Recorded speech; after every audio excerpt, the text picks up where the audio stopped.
I hereby declare this to be an unlawful assembly.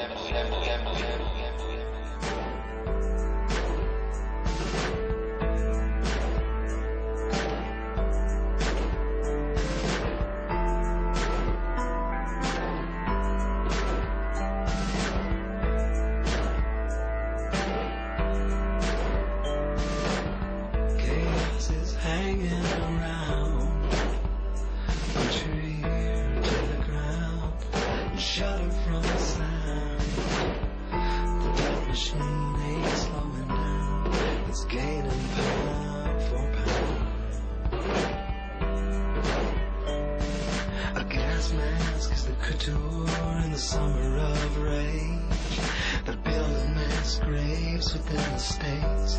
You and I, they'll vaccinate.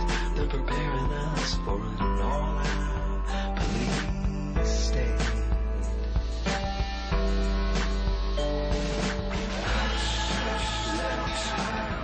Your world is going wild.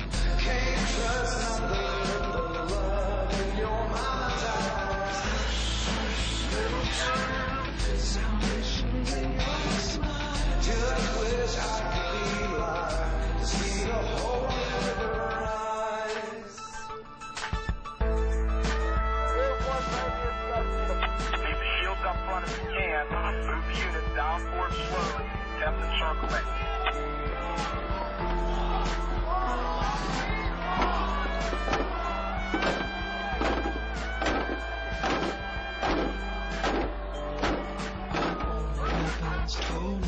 Finding all info warriors. Got a love for all neighbors, gotta speak loud, they try to silence, withhold, they try.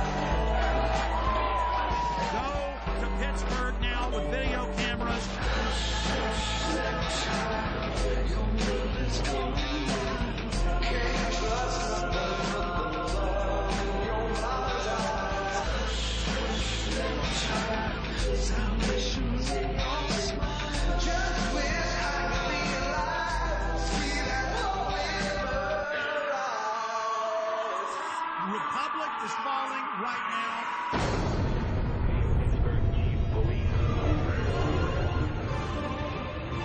World leaders arriving in Pittsburgh as the G20 summit are finding a city on lockdown.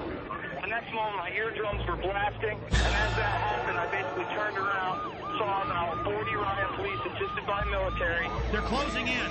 Get out! I told you! This is why police take us back. You must leave immediately.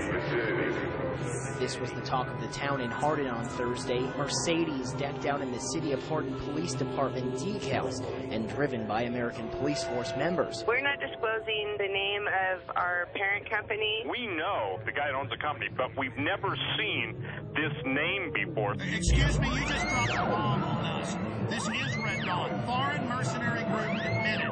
Driving around doing police work with Hardin Police next to their American Police Force logos. This is insane.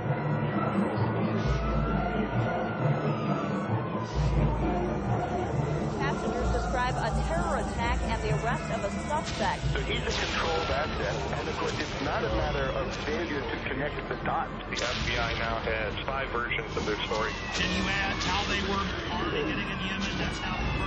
And the scanning machines that we currently are beginning to deploy. He told me to go through the scanner, and I said no. It's a real act of submission. They were involved in a cover-up. Kurt, this is huge.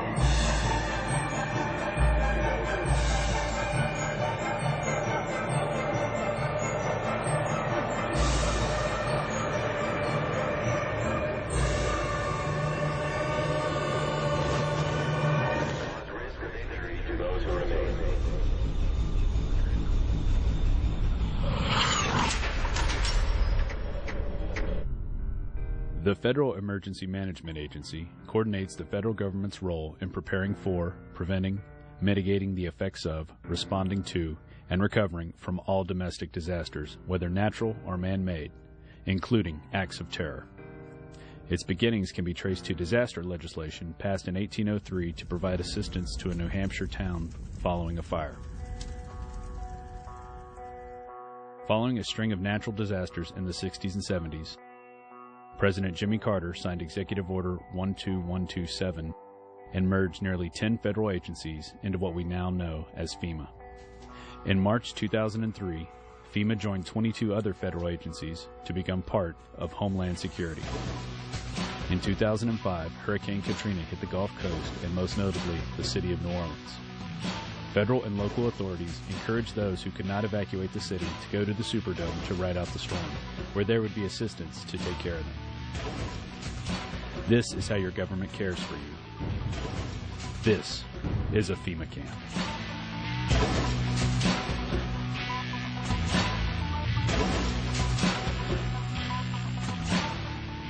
And that's all we're hearing about are the people in New Orleans. Those are the only ones that we're seeing on television are the scumbags who were left in New Orleans or who decided to stay in New Orleans, and they're getting all of the attention.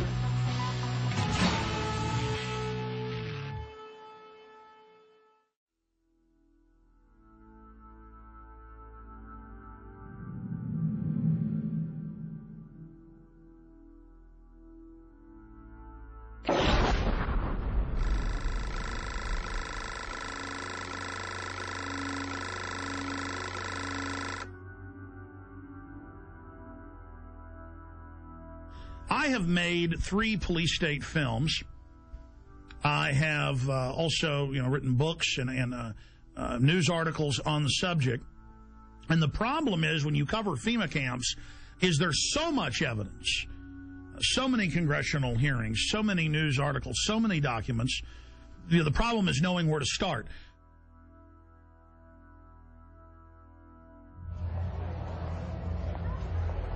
Executive orders.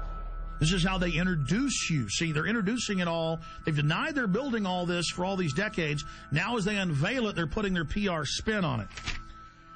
So Executive Order 10,990 allows the government to take over all modes of transportation and control of highways and seaports. That's been reaffirmed under PDD 51, under the John Warner Defense Authorization Act and others. Executive Order 10,995 allows the government to seize and control the communication media. Executive Order 10,997 allows the government to take over all electrical power, gas, petroleum, fuels, and minerals. Executive Order 10,998 allows the government to seize all means of transportation, including personal cars, trucks, and vehicles of any kind, and total control over all highways, seaports, and waterways. Executive Order 10999 allows the government to take over all food resources and farms. Executive Order 11,000 allows the government to mobilize civilians into work brigades under government supervision. Executive Order 11,001 allows the government to take over all health, education, welfare functions. What's happening through the imploded economy that the foreign central banks are engineering? So they make you be beholden to the government. Designates the Postmaster General to operate a national registration of all persons. That goes on through the Selective Service. Executive Order 11003 allows the government to take over all airports, aircraft, including commercial aircraft. Remember when they shut down all flights after 9/11? Executive Order 11004 allows the Housing and Finance Authority to relocate communities, build new housing with public funds, designate areas to be abandoned, and establish new locations for populations. Remember Louisiana, Mississippi, Katrina? Brownie, you're doing a heck of a job. The FEMA director is working 24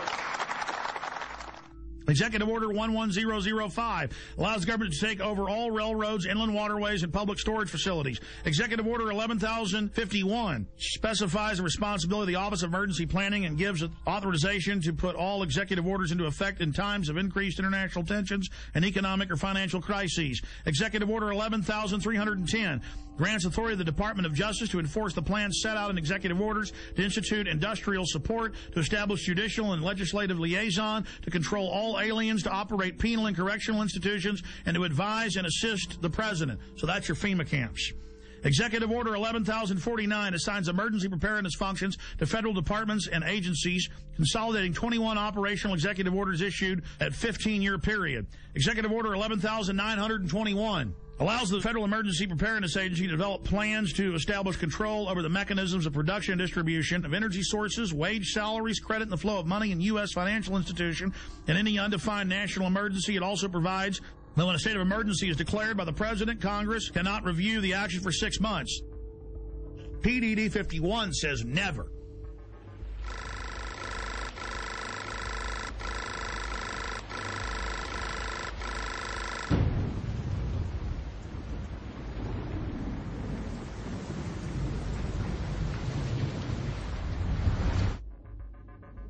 Up on screen are photocopies of the Miami Herald, and this goes back into the 1980s when they had congressional hearings dealing with shadow government and martial law. There's the headline, The Secret Government.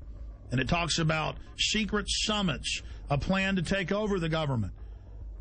And it shows the people that were in charge of the continuity of government, Dick Cheney and others. And then we have a congressional hearing where we have Congressman Jack Brooks and others during Iran-Contra bringing up the secret plans, and they're told by Congressman Inouye that can't be discussed. It's a national security issue. In the 1980s, the concentration camp program got a big boost. Colonel North, in your work at the NSC, were you not assigned at one time to work on plans for the continuity of government in the event of a major disaster? Mr. Chairman. I believe that question touches upon a highly sensitive and classified area, so may I request that you not touch upon that, sir. I was particularly concerned, Mr. Chairman, because I read in Miami papers and several others that there had been a plan developed by that same agency, a contingency plan in the event of emergency that would suspend the American Constitution. And I was deeply concerned about it and wondered if that was the area in which he had worked. I believe that it was. May I most respectfully request that matter not be touched upon at this stage. If we wish to get into this, I'm certain arrangements can be made for an executive session. And tragically, the only member who got close was Jack Brooks, and he was stopped by the chairman. But the truth of the matter is that, yes, you do have those standby provisions, and the plans are there, and the statutory emergency plans are there, whereby you could, in the name of stopping terrorism, apprehend, invoke the military, and arrest Americans and hold them in detention camps. Throughout history, criminals get control of governments. They use phony crises to enslave the public. And they're taking your pension funds, they're taking your money, they're raising the taxes on you, they are going to squeeze the daylights out of us all, and that's why they're geared up for martial law and to take the media over, because this is quite a gamble by the establishment. You know, we should have grand juries indicting the bankers and having them turn states' evidence against each other, and this whole criminal shadow government, national security state should be exposed. Everything it's engineered and bring in total tyranny and start arresting people for their speech. So it either goes into tyranny or into liberty. And believe me, folks, liberty is probably where it's going because this tyranny is so horrible they've got planned.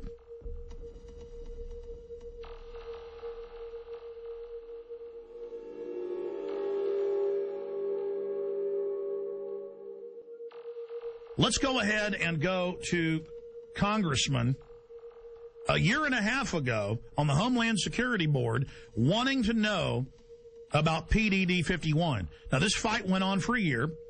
The cover sheet of Presidential Decision Directive 51 stated the president's a dictator. Congress has no power during any emergency, including economic. So now Congress isn't involved in continuity of government when Congress is co-equal to the president and the courts.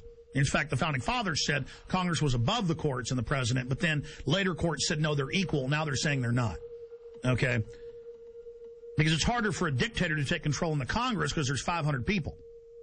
Separation of powers. The president is where your main dictator will come from, so it's the weakest. It follows the orders of Congress and then executes those orders.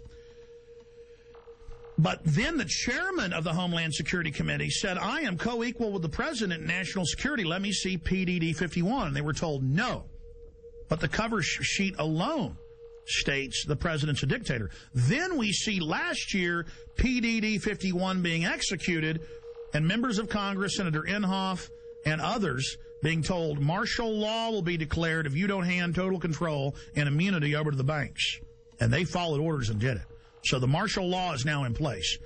And with that comes the FEMA camps. Will we get to that place? Not if we expose it. But we're already got our neck in the noose here.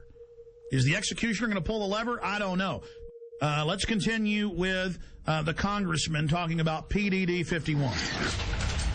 Most Americans would agree that it would be prudent to have a plan to provide for the continuity of government and the rule of law in case of a devastating terrorist attack or natural disaster. A plan to provide for the cooperation, the coordination, and continued functioning of all three branches of the government. The Bush administration tells us they have such a plan.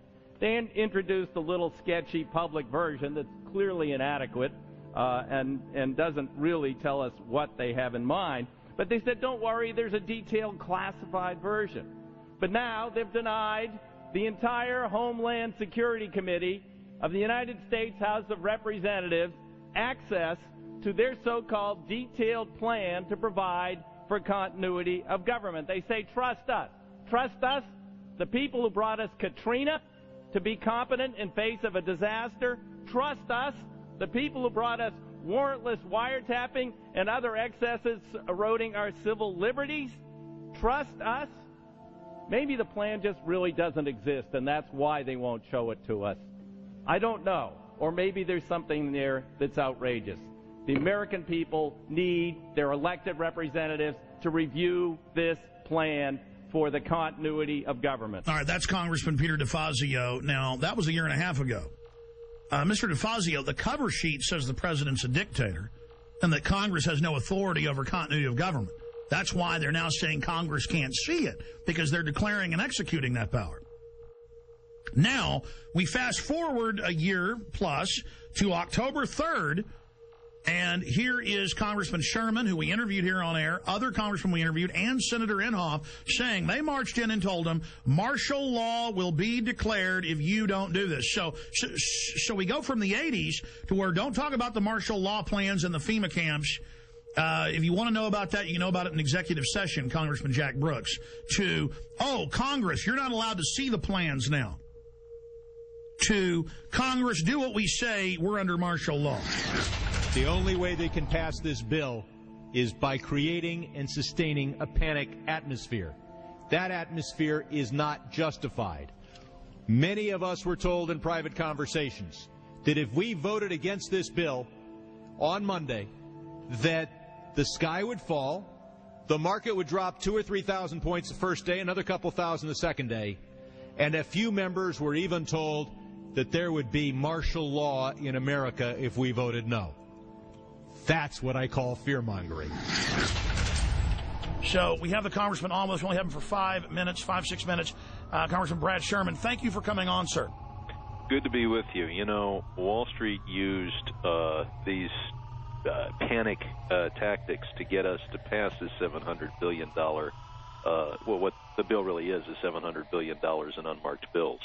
They said the market would drop by 4,000 points, blood would flow in the streets, and lions would be devouring children in the parks of Los Angeles. Now that the bill is passed, our economy is still going to be very bad. The bailout money so far has been set aside to buy shares in banks, $250 billion, $40 billion to AIG, and $60 billion yet to be committed, leaving the remaining $350 billion for future use. We've got to do everything we can to focus people's attention on this bill as it's carried out, because it allows Paulson to go up to Wall Street. He can give money to one firm. He cannot return phone calls from another firm. He can He can, if he finds out which firms are donating to the 527 organizations, which take secret contributions and then make political advertising. He can look at the RNC donor list. He can do anything he wants. Let's go back to what you said on the floor in the last 24 hours about members of Congress. And I've talked to some, they're afraid to even come on and talk about it, being told there will be martial law in America and we'll just do this with or without you if you don't do this. That is incredible. And I just had the former head of the Treasury on earlier, Dr. Paul Craig Roberts from Reagan, had a policy saying that this gives them economic martial law. Is that not terrorism? Is not the definition to threaten harm or carry out harm for a political aim, sir? Well, but keep in mind, we passed the bill, and I'm told the market is down. Sir, here's the $64 million question. You and other members of Congress say, yeah, well, there were some people threatening martial law, but we don't think they meant it. They were just trying to fearmonger, which I call terrorism, into it. That's a huge issue. Specifically, sir, we need to know names. Who told you that they were told that martial law and blood in the streets, as you said, would happen? Private conversations between members on the floor, you really can't reveal without the permission of the other party. I understand, but were there arm twisters coming up, or were they scared? I mean, how was it said specifically? What we have to do is expose those circumstances where we're bailing out a particular firm, and how many of the executives at that firm are continuing to make $1 million a year, $5 million a year, $20 million a year. There's going to be a lot of information that is not public, and it's going to take investigative reporters to find out things that congressmen can't find out and that the public is not going to be aware of. I have to go right now, but it's been a pleasure being with you.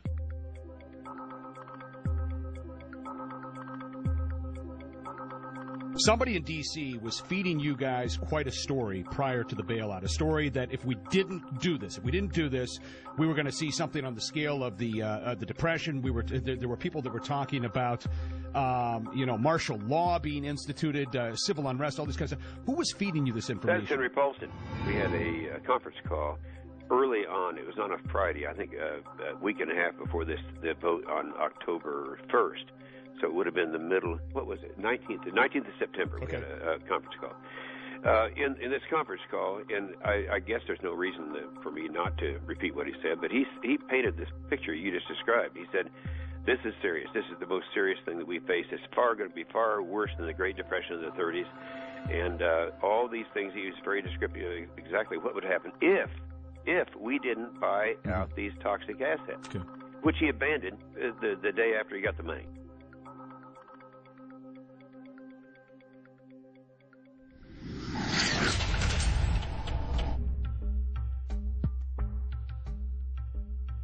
Okay, here's our top story. Obama signed this 7 days ago on January 11th, 2010. And I spent a few days reading over it, checking the U.S. Code, checking the laws that it mentions, and it ties into Presidential Decision Directive 51, signed by Bush. And remember, Congress wanted to get the full Presidential Decision Directive and accompanying executive order. Would be prudent to have a plan to provide for the continuity of government and the rule of law in case of a devastating terrorist attack. The Bush administration tells us they have such a plan. But now they've denied the entire Homeland Security Committee of the United States House of Representatives. And Bush declared national security and wouldn't even let Homeland Security Committee, which is supposedly co-equal with the president, wouldn't even let them have access to it. But the cover sheet stated that for any emergency, including economic, anywhere in the world, that the executive is over the legislative and judicial, over the courts, over the Congress, which is unconstitutional. It's supposed to have separation of powers. The people aren't supposed to be divided, what the government always tries to do. The government's supposed to be divided so that you can't ever get a dictatorship. Well, this is what the founders said. This is what America is. It's why we love the Declaration of Independence and the Constitution and the Bill of Rights.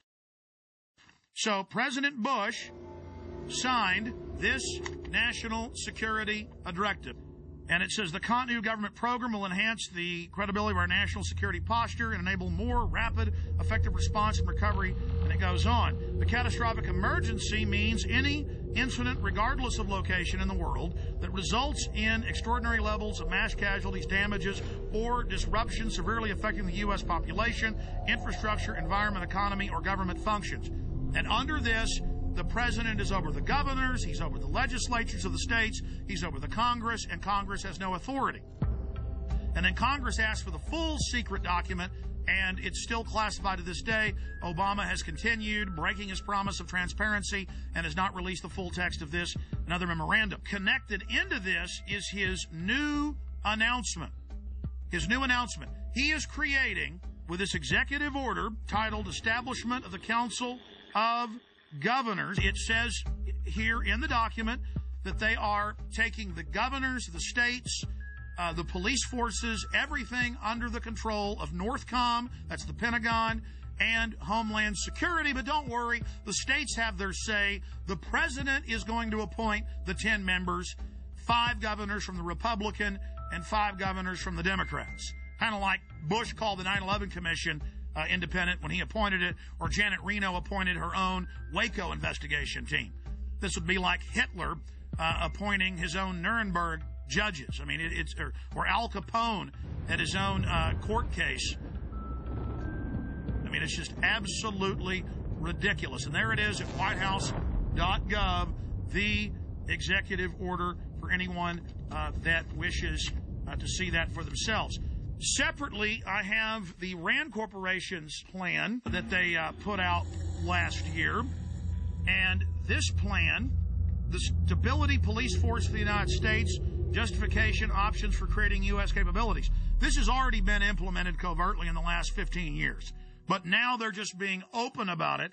And it has all the maps here of how Stability Police Force headquarters to run your local city.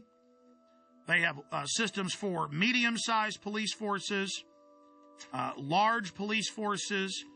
They have the stability unit for small police units. Again, Communist Russia had this. Communist China has this. Russian news is freaking out, saying America gets its own Politburo. On the Richter scale of tyranny, this is about a 10. And it goes back, because now all these conservative groups are going, oh my gosh, it's martial law. Oh my gosh, Obama's having a big power grab. And yes, he is. But Obama is just the teleprompter reading minion or frontman, just like Bush was. He's just better than Bush was at it.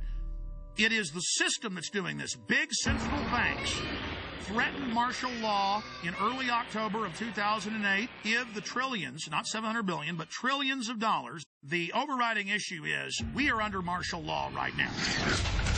In 1986, under Rex 84, they opened 12 secret Army camps to test if they could keep them secret while they held federal. Now they hold state prisoners as well. Federal prisoners would then be given a few years off their sentence if they agreed to not tell family about it and to go to the labor camps. It is a labor camp, and under the revised military rules, it allows any U.S. citizens to be put in it under forced labor. Here is the Civilian Inmate Labor Camp Program, Army Regulation 210-35. It's exactly 30 pages long. I suggest you Google Civilian Inmate Labor Camp Program. Even if you don't have a computer, go to the library. This is important. Now, this is the big piece of news.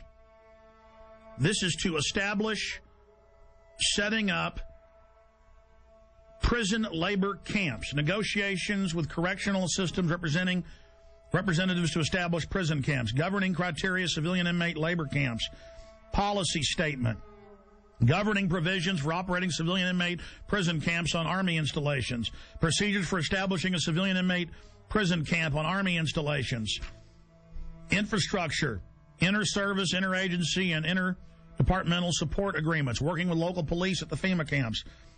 In 2002, I published my book, Descent into Tyranny. I've been covering it since 97. When it was declassified, but I put it in my book, Descent into Tyranny. This sucker was set up in 1986 at 12 camps. It's since doubled to 24. And from 86 to 97, secretly at labor camps, U.S. citizens, non-military prisoners, were worked on FEMA camps. Now, this was beta testing. They would tell them, you'll be given leniency and only serve half your sentence if you agree to labor. The minute you don't, you'll be sent back on these military bases, but you can't tell anybody national security. See, they were testing, can we keep camps secret from local police or get them to work with us? Can we keep camps secret from the media? So for 11 years, they kept this sucker secret. Reagan, Bush, Clinton. And then Clinton declassifies it and says it's a good thing in 97, and they double the number. We had secret copies of this when I first got on air in about 95, 96, with just the cover sheet of it, and people made fun of us and didn't believe it. Then it was declassified. This is from Army.mil. So here it is, the big kahuna. This is just one section of these, training the troops, training the infrastructure, creating the larger cadres to expand the archipelago of gulags.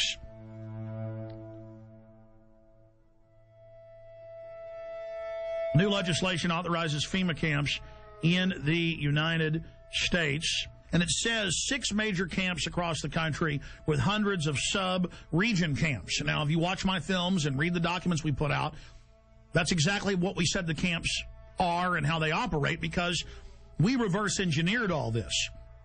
The camps are already built. It's when they want to openly announce they're doing it that they then pass a law. And they say, oh, all these shut down military bases that they've been keeping refurbished and putting barbed wire facing in and putting in showers and bunks, and we knew that those were to be the FEMA camps, because in the FEMA documents and the congressional leaks and from people that worked at the camps, we knew, and we would list the camps. Then we noticed when it was declassified in 97 that the very camps that had been, quote, decommissioned under the base closure, because they'd said back in the 80s under Rex 84 they were going to use the camps in Congress. So we said, you want to know where the camps are? They're old military bases, and they're old POW camps from Italians, Germans, and Japanese. Guess what's in here? Guess what's in the bill? They've reintroduced the National Compulsory Service under H.R. 1444. It says for mandatory national service. Defense Department announces civilian expeditionary workforce in Pentagon Directive 1404.10. It says management retains the authority to direct and assign civilian employees either voluntarily or involuntarily or on an unexpected basis to accomplish DOD mission. So, see, they're saying they're going to create a 7 million man. That was in the New York Times. The Congress said. I kept saying 1 million because Obama said as big as our army, as big as the military. That'd be 1 million people. They say 7 million now, and that they're going to draft you into this, and they'll decide, no more draft boards, if you stay here or if you go overseas.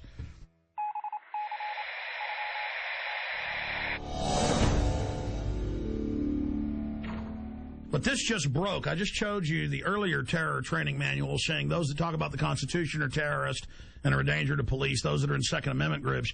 Here is the MIAC strategic report, and this is 2/2009, the modern militia movement.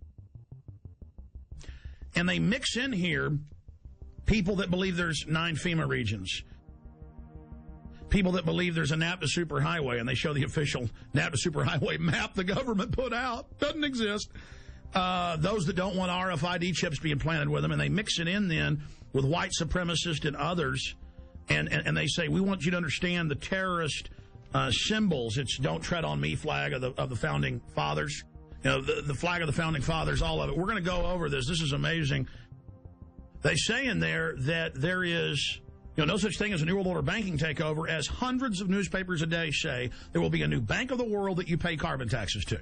It just doesn't exist. You're insane terrorist if you believe it.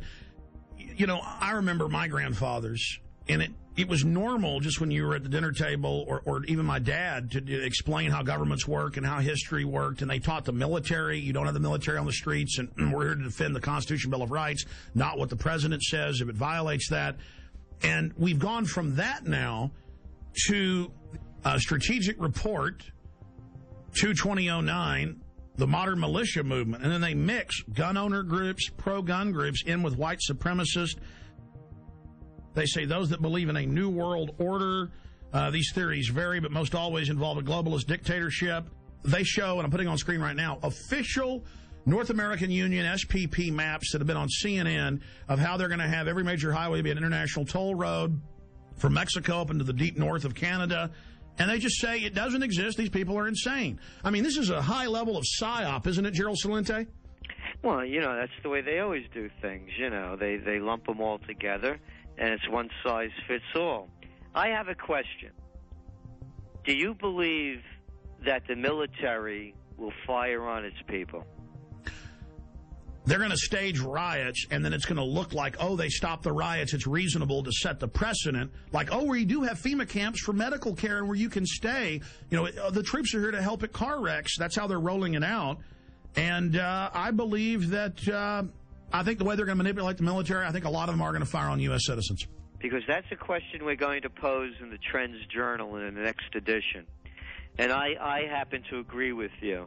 They'll stage riots. We always see these people that they call anarchists that always have black, always have dressed in black and have masks on. They've been caught being police sorry, go ahead. No, exactly. No, I agree with you. And I think that they are going to fire on the people, unfortunately. No, don't shoot me, please! Don't shoot me! I haven't done anything! Don't shoot! In this training manual that's going out to police everywhere in the country, it has a, don't tread on me flag. It shows America, freedom to fascism, and the film Zeitgeist in it. We just showed that, and shows it next to the Turner Diaries, which was a white supremacist thing about killing police. So see how they do guilt by association. I mean, this is just off the charts, and this was sent to me by the Missouri Information Analyst Center. A police officer sent it to me. That's where they got it from. And I've seen these in Texas versions and others. It's the same thing, but they're updating it.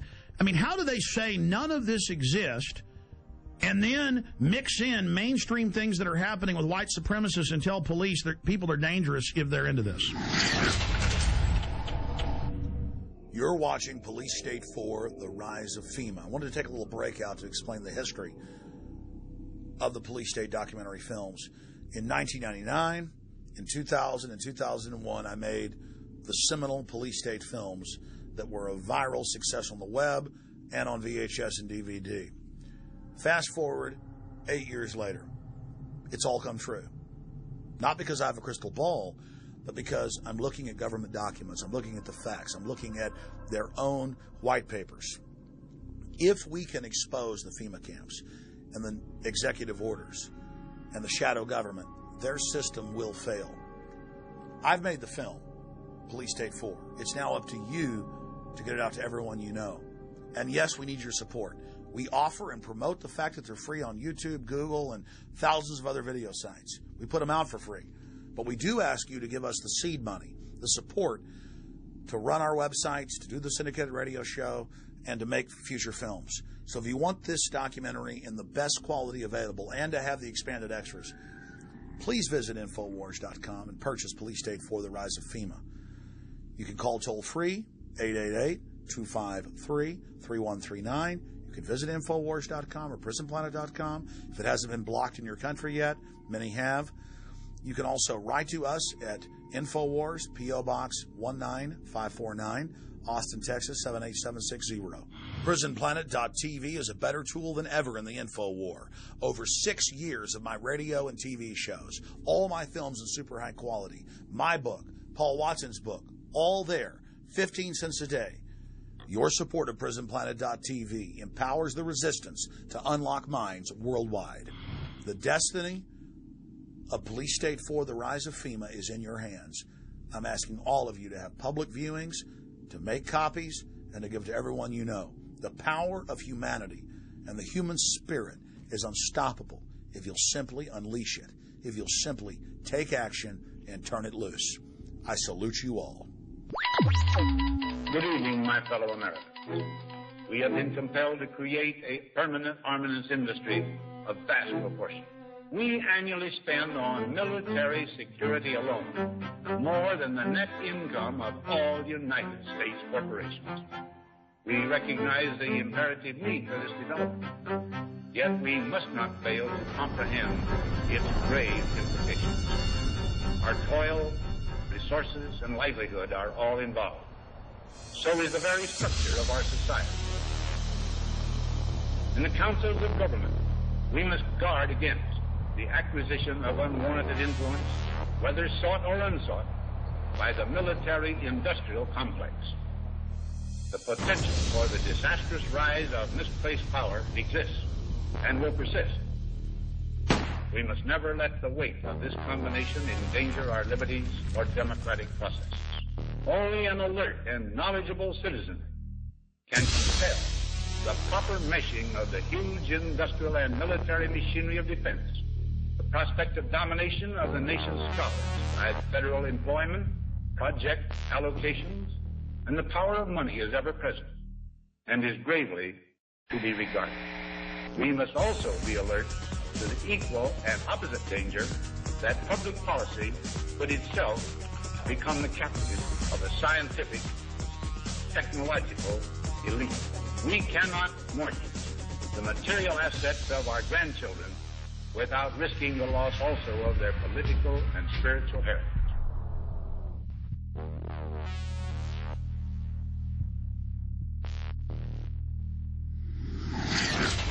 Well, I think terrorism is being practiced on the residents of the city of Oakland because many of the retired teachers, retired military people have informed me that they understand what's going on, and it's not anything that relates to humanitarian training whatsoever.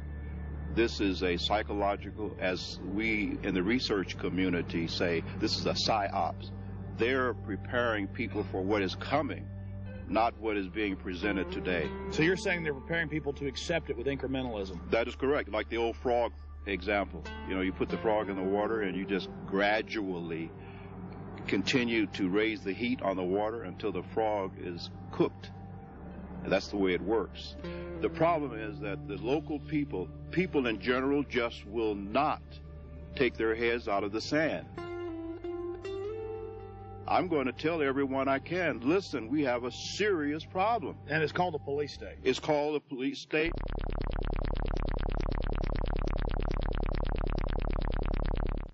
Let's go ahead and get to this. I mean, you want to see, you know, what goes with FEMA camps like a horse and carriage. Troops, militarized police, training with the Army to take over your cities and towns. Let's go ahead and play this YouTube clip, Martial Law is Coming, from News 7 at 11. The scenario was a fake, but the pepper spray and billy clubs used to break up this riot were definitely real.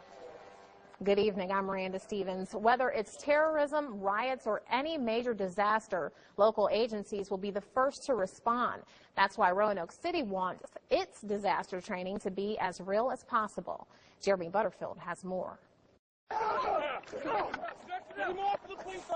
It's supposed to look like a riot, and the scene at William Fleming High School had all the elements. I'm one of the rioters that the guard and the police force had to take down and arrest, and did very successfully. In this scenario, everyone has a role to play. The rioters were ready to fight back as Roanoke Police, Roanoke Fire, local National Guard troops, and members of the Virginia Defense Force secured perimeters and moved in to make the arrest. Prior to 9/11, these organizations couldn't communicate and did not work together. They worked to support each other, but not together. And with the recent events of the last 3 to 5 years, we've become very good at working together, which is very important. Of course, these weren't real rioters. The rebels in T-shirts were all members of one of the participating agencies, but you couldn't tell that during the exercise. If you weren't protected by an orange vest signifying you as an observer, you were in danger of being hit by eggs, bottles, billy clubs, or even the occasional well-placed round from a sniper. We try to make this very real, give a real feel to it. We had the fire department provided some live burning out here, so we had smoke, flames, objects being thrown, a lot of chaos. There's going to be a lot of chaos in a civil disturbance situation, and that's what we want to try to incorporate as much as possible. Teamwork plays a major role. Mountain Police had to coordinate with the fire department, while National Guard troops marched in formation toward the rioters. Without cooperation throughout all the agencies, the rioters would have quickly taken control. I think everybody learned a little bit. Mistakes are made, but we'd rather make those mistakes here than in a real situation. This was the 4th year the agencies have participated in this drill, and organizers say the old adage, practice makes perfect, certainly holds true in the face of disaster. And then, see, you talk about this, and mainstream writes articles about me like I'm crazy, making up troops and troop deployments when it's the Army Times, the Army War College, hundreds of newspapers have announced it, and then I say, hey, that's tyranny, and they go, shut up, Jones doesn't exist. InfoWars story on illegal Tennessee checkpoint prompts action by governor. Friday, listeners pointed out local news saying the Army was going to be out, regular Army running checkpoints, searching citizens with police. The governor got called, our listeners called. The Whiteville Police Department had plans to conduct a seatbelt checkpoint on Saturday, April 4th at Highway 64 within the city limits of Whiteville. The checkpoint was planned to be in conjunction with Homeland Security and the 251st Military Police in Bolivar. After learning about this, I contacted Representative Johnny Shaw, who represents that area, ask you about this. Representative Shaw, you looked into this, and can you tell me what you've learned and where this stands now? I can. Actually, this has been canceled. Some calls were made to the governor's office about this on earlier today, this Friday, and of course the governor just simply said, I don't need another headache. It was a bad idea in the first place. I mean, during this climate, in this day and time which we live, can you imagine the Army stopping you for a seatbelt check? You know. We'll follow up with you on that, sir, and find out what steps are taken to protect, to see that something like this the public is notified in the future. Definitely we will, because the public should have been notified if it was going to happen, and I'm going to make sure that I call all of the local authorities and ask them not to do this anymore, but if they should even attempt to make sure that they contact people like myself and make sure that people are notified as to what is going to happen. Representative John Shaw just joins us for a few minutes, representative from Tennessee, District 80. Sir, thank you for coming on with us. Sure, you're welcome. Thank you for having me, Alex. You bet. Now, we played the clip earlier of you on a local news station talking about Army checkpoints. The governor found out, thanks to you and others, and canceled it. Can you just, in a nutshell, tell us exactly, specifically what was going on? Yes, I can. First of all, I have got to check. Now, I don't have concrete facts, but I don't think the military has, first of all, any jurisdiction to be checking seatbelts. When you look at the fact of a military unit being out, your daughter, my wife, or someone driving through a roadblock with all of these local officials, the Army and everybody out there, I think it's just going to scare people to death. I think our local and state officials have the staff when needed to check seatbelts, to do a seatbelt check without the Army getting involved. And I just don't think it's a good idea. Well, obviously, sir, I don't know if you've heard, but yes, it still violates posse comitatus. They haven't completely removed that 1878 law. We know in Mexico and communist China they have troops on the streets. This is a sign of a banana republic, of a third world police state, so that we don't want that. But the larger issue here is that they've announced Homeland Security wants to put 20,000 regular Army troops to patrol America. The Naval War College, the Army War College has said their new job will be engaging us, combat with the American people to stop an insurrection against the banks. So, A, are you aware of that? B, can you tell us specifically what units, why the Army was going to be out running checkpoints? Well, I got this news late on Friday, and when I got the news, I immediately jumped on it to try to call some local authorities that I knew first to see what was going on. And when I made the call, I found out at that point in time that the governor had already made the decision to cancel this, and which I was very proud of that. But I am not aware of Homeland Security doing this. I did hear that they would be involved in this roadblock issue on last Friday, but I am not aware of the other part of the question that you asked. Okay, specifically, though, when you talk to the local authorities, whose idea, where did it come from that regular Army is going to be out running checkpoints? I mean, a checkpoint is unconstitutional if you don't have warrants and it's random for the police to do. Now the Army? I mean, again, sir, this is suddenly happening everywhere. This is part of a larger plan. So we as detectives are asking you, any other little tidbits you've got about who was behind this?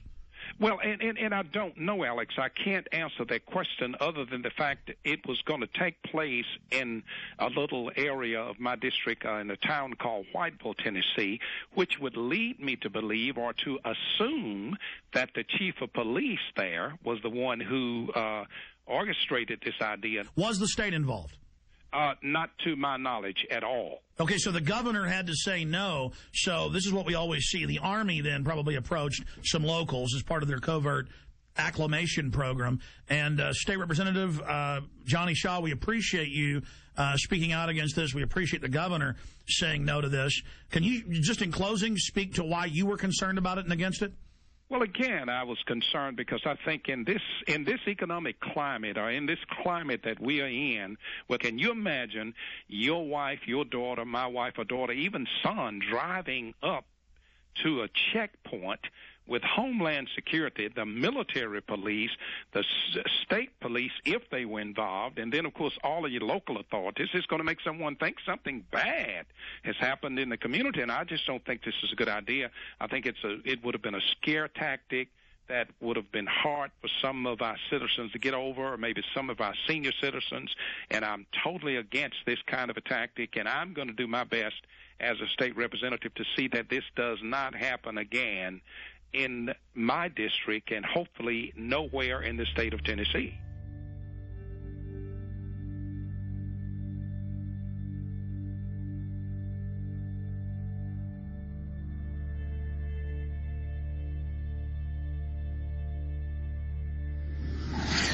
Now, this is being done to acclimate the public so they don't panic when troops take over the city hall, the county, the state. This is high treason. And Obama has taken all these new powers that Bush claimed and has expanded them day one. And suddenly the left that was against it isn't saying a thing. So that's part of the preparation. Guardsmen to conduct urban training at Arcadia in April. This is going on scaled back now. It says in this article, going door to door, asking if they can search homes looking for weapons. And they practice raiding the local gun shop. And this is for domestic operations. Lieutenant Colonel, I really appreciate you coming on such short notice, sir.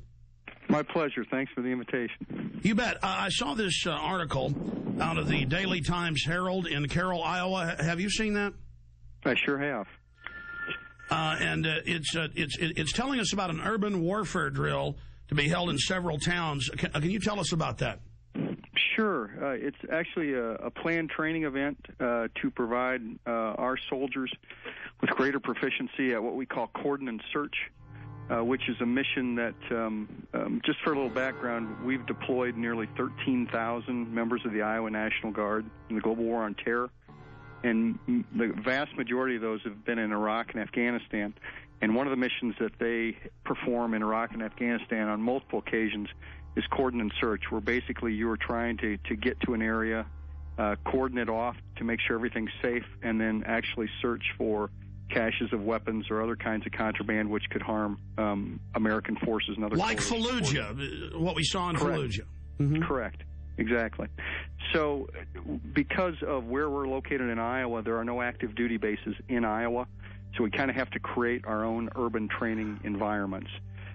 So the plan on this particular training event was to actually use a small town of about 450 people. The town has actually kind of adopted the unit, which is called Company A, 1st Battalion, 168th Infantry, and they were more than willing to participate in the exercise.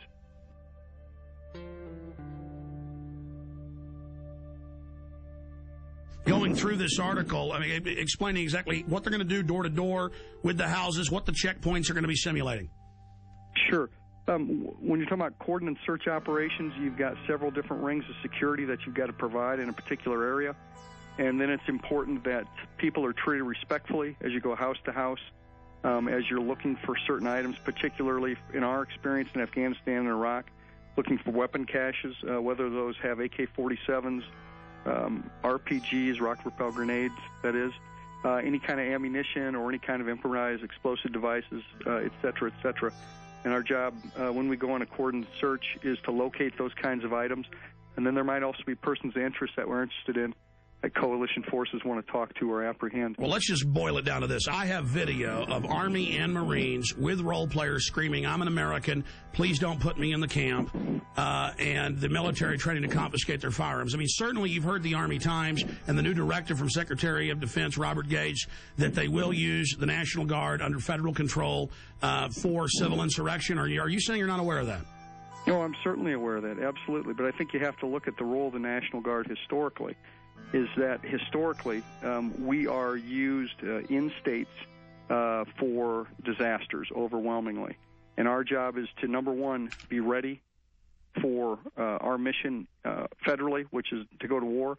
And number two is to help our fellow citizens here in the United States of America. Those But are the Army things that we prepare for and train for. The Army War College 3 weeks ago issued a report saying they're shifting a lot of their focus to engaging the American people and directives on engagement with the American people under NORTHCOM. Well, you got to remember that the National Guard, 99% of the time, if you're talking about peacetime, belongs to the state in which they are located.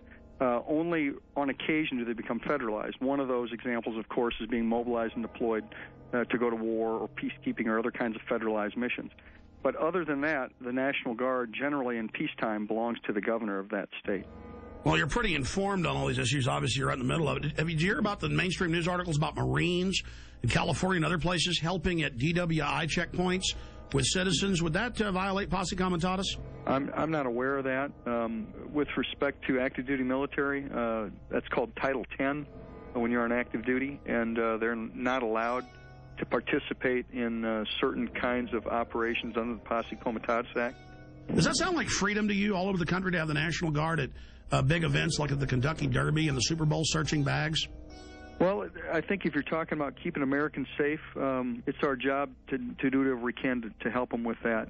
And if our job happens to be to detect weapons of mass destruction or other kinds of things that could harm a great deal of people, that's what we do. Now, here's your Pentagon Channel report. The Kentucky National Guard was part of the massive security force required for this weekend's Kentucky Derby. Officials say that 360 Guard members were on hand at Churchill Downs to help support law enforcement efforts for the first leg of horse racing's Triple Crown.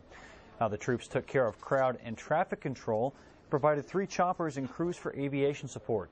Officials at the track said that more than 150,000 fans turned out for the race. Police only had to make 44 arrests. International media, government staffers, and protesters. Thousands of them, all waiting for the G20 summit to begin.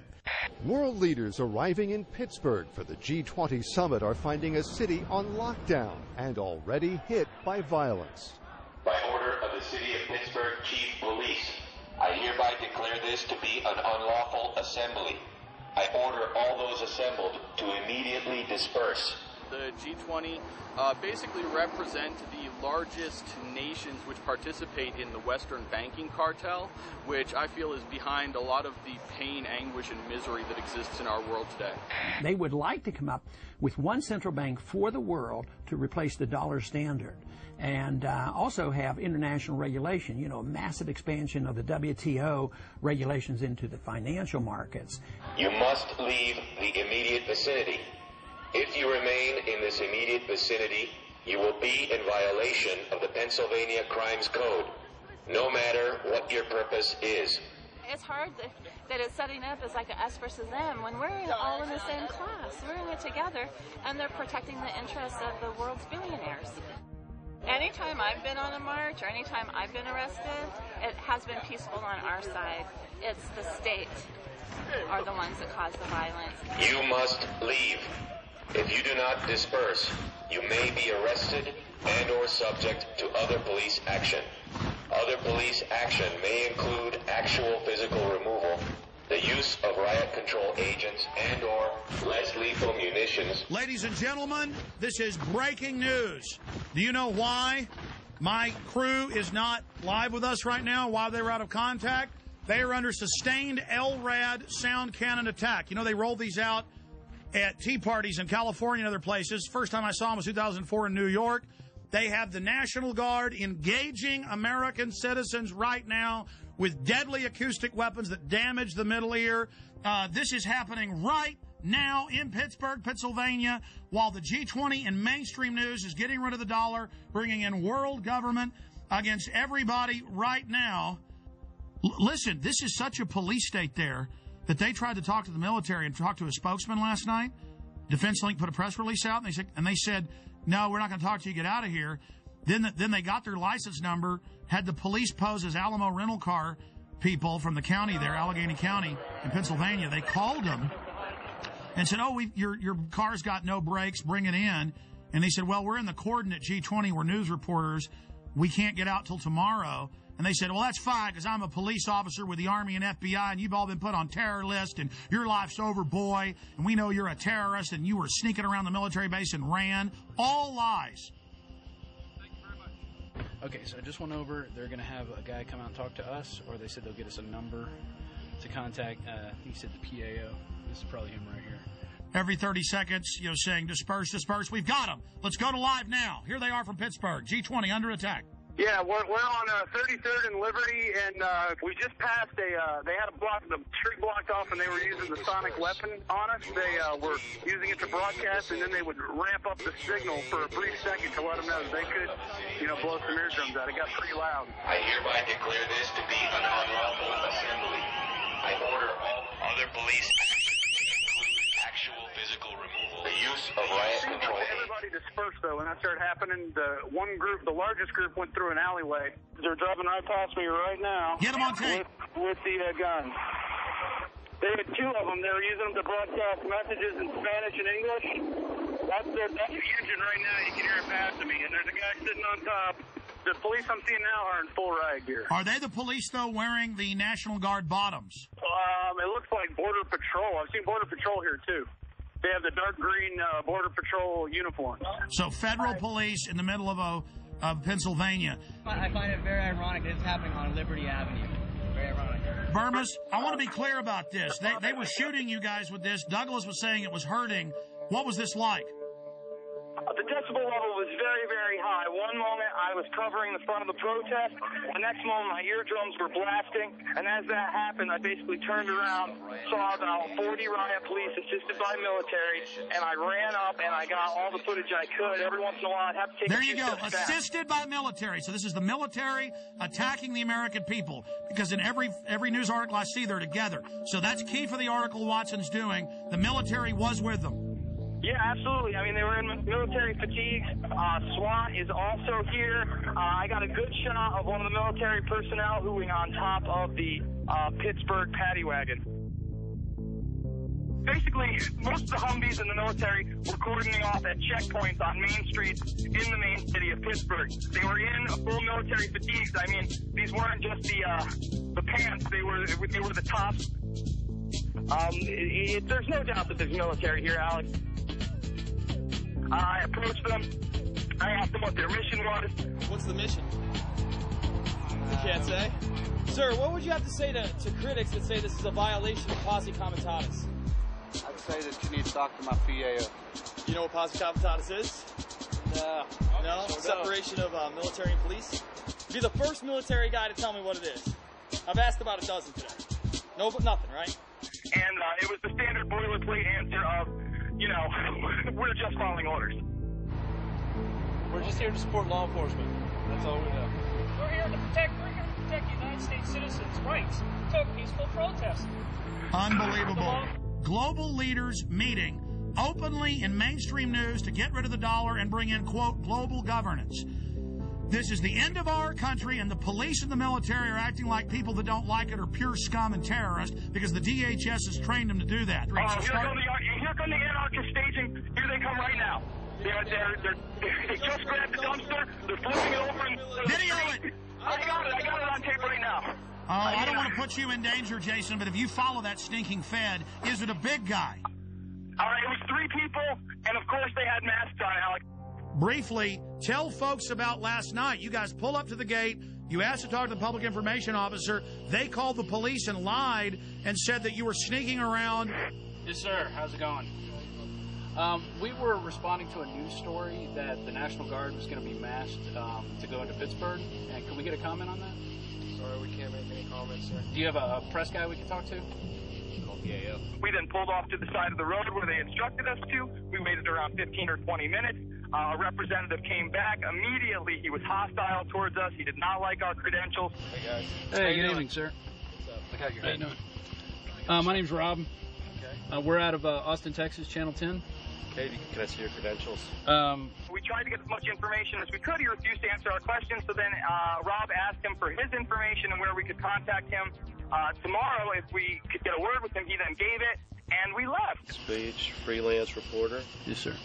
Okay, so what are you looking for? Well, we're following up on a report that we got, and it's that we read. It said there's 2,500 troops that are going to be deployed into Pittsburgh for the G20 for security. Once again, do you have? I'd like to talk to your editor. I'm more than willing to do this. So you got somebody back at the station I can talk to? Do you guys have credentials for the G20? I can't. the middle of the night, you come here tomorrow, we'll see what we can accommodate you. We're not going to... I mean, we only got a few questions, man. Yeah, we just have like 4 questions. The answer is no. I'm not going to comment. No, I'm not. That's okay. We're going to deny the interview. If you get some credentials, you get some that I can work with, I'll do the interview. We didn't run away from anything. By the time that we had left, turned around, and exited the main military facility, there was another car parked on the other side of the road, waited for us to pass, followed us for an exit, then got off. And then we were shot when Douglas got a call trying to entrap him and have us go return our rental car for quote-unquote 2 more free days. When we didn't fall for that, he then came clean and said he was actually military personnel, and he wanted to know whether or not we were terrorists, Alex. And then he told Douglas, you're on a list now, pal, for the rest of your life. Yeah, he did. With pleasure. You ran from them. Is that true? Absolutely not. Can I have your name and number so we can call you tomorrow? Sure. Okay. 17821. Chris Cleaver. All right, thank you. Okay? Thank you. I need all info warriors, anyone in the Northeast, anybody in the Midwest, to go to Pittsburgh now with video cameras. The troops are bought and paid for by offshore banks. The Republic is falling right now. They are openly destroying our precious Republic right now. They are openly bringing in martial law. They have troops deploying in every major city. This is just another beta test. We need everybody to go to Pittsburgh who loves this country. Come with cameras, radio host. Everybody needs to get there and needs to expose these people. And we need people to follow the anarchists. They're going to go back to military installations. It's happened in every case. We proved it in Denver. We proved it in Ottawa. We proved it in Seattle. We proved it in London. We proved it in Genoa. We prove it every time. It's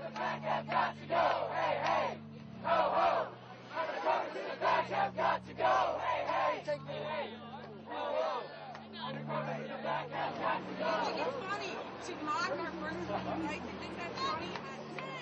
Remember Penn State! Remember Penn State! Remember Penn State! Remember Penn State! So you guys take an oath to protect the Constitution, but you're blocking peaceful protesters. My son never do anything like this to his own people. Hey, Alex. Cindy, you've now been hit by the Army and police. This is like Kent State with sound weapons. This is huge news, and it's nowhere on TV. Cindy, tell us what happened.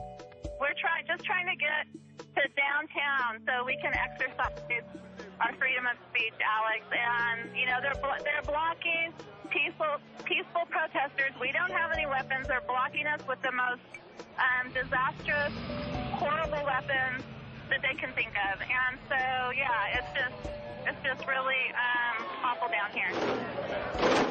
They have your LRAD. The LRAD was used in Iraq and Afghanistan against insurgents. You're now using these weapons against the American people. How do you feel about that? This is all about training you that you're not supposed to protest and demonstrate. That's why the police pose as anarchists in every case. They've been caught over and over again. This is how the Republic falls, with the stormtroopers in the streets and the world leaders coming to our country to sell it out and the mainstream news reporting it. You guys are hurting your own people here. I order all those assembled to immediately disperse.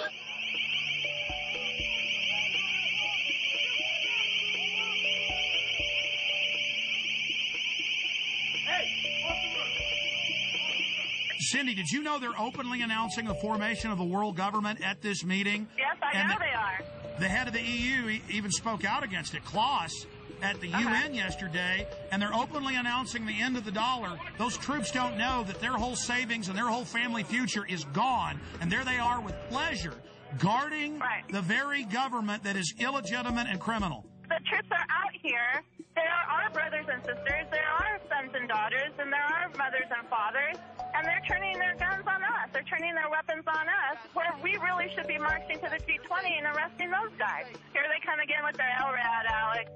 They're coming with it. They have us blocked in. There's nowhere for us to go. This is what police state looks like. By order of the City of Pittsburgh Chief of Police, I hereby declare this to be an unlawful assembly. I order all those assembled to immediately disperse. You must leave the immediate vicinity. That's what the if you remain in this immediate vicinity, you will Barnes. Yes, sir. Did you say that the protesters are turned around because they're blocked in? Yes, they are blocked. Run! Get out! I told you! Go down the side street, get the hell out of there, they're going to get you. Get out of there right now. By order of the Chief of Police, clear this area or you are subject to arrest. Jason, are you there?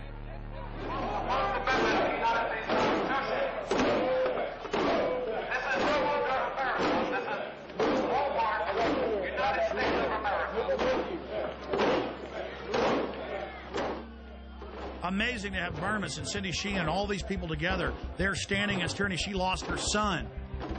And the military will follow orders, and that's all this is. And there are the bankers openly setting up world government, bankrupting us by design.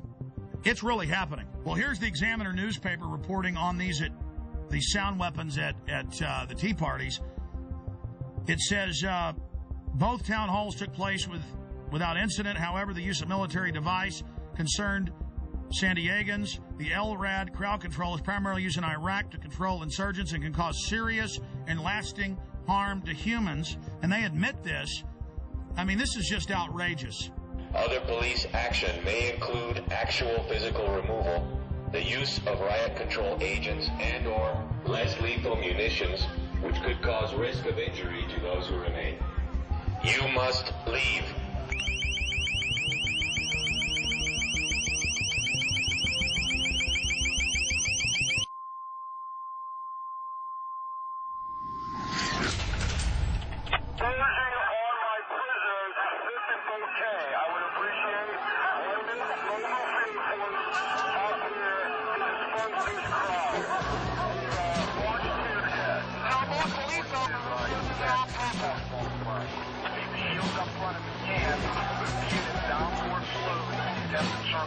We have youth coming up through the park. Pushing towards the park.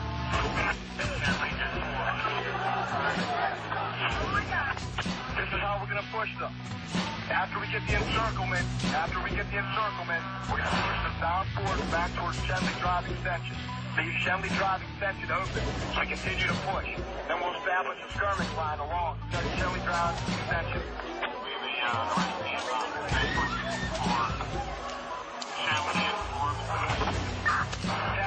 There was a little miscommunication on my order, but now we're attempting a encirclement in the park. The police began to charge following the initiation of a tactic they called kettling.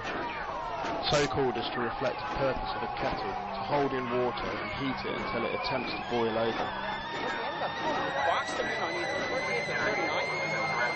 They're closing in. Get out of there. They're going to arrest everybody. And the police, he said, at the last thing, were coming from 3 ways, blocking them in. That's what they do. They corner you and then attack. Stand by for gas deployment.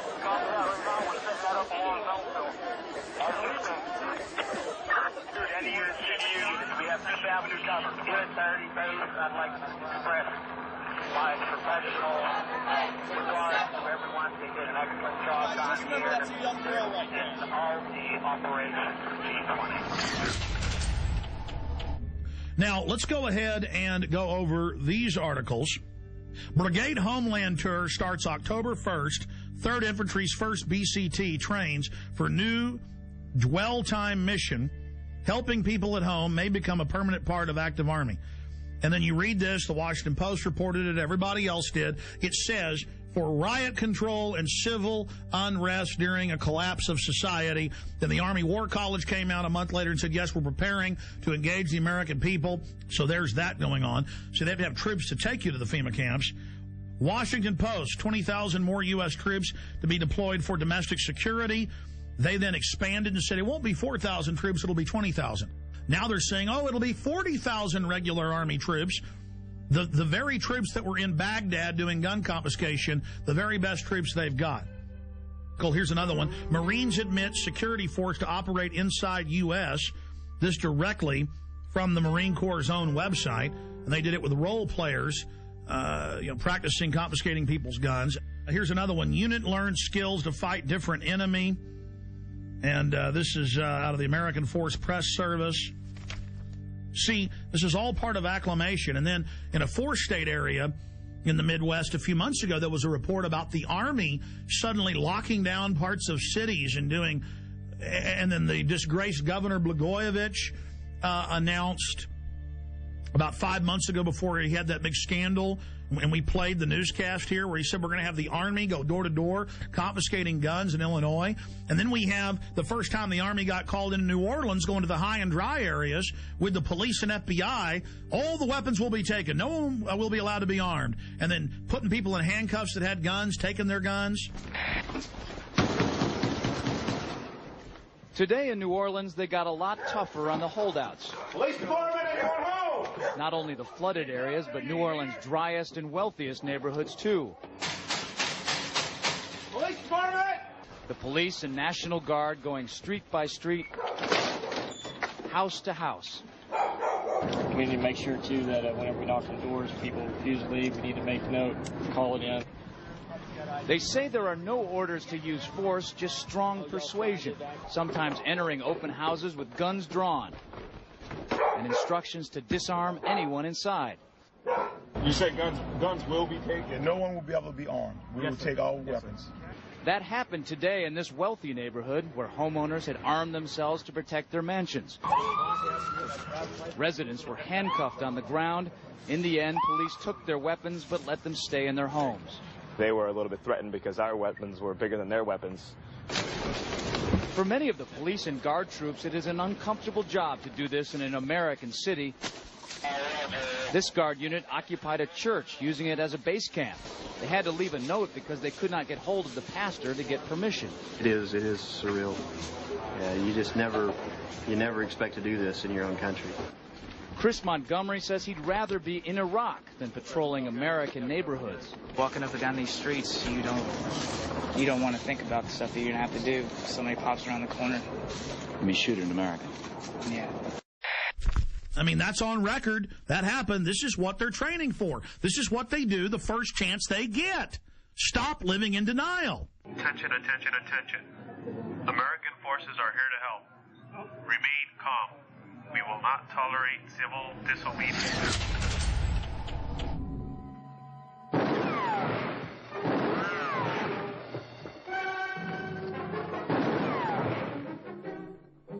Throw the gun away, Mr. Randall. Go on, throw it. No tricks, mister.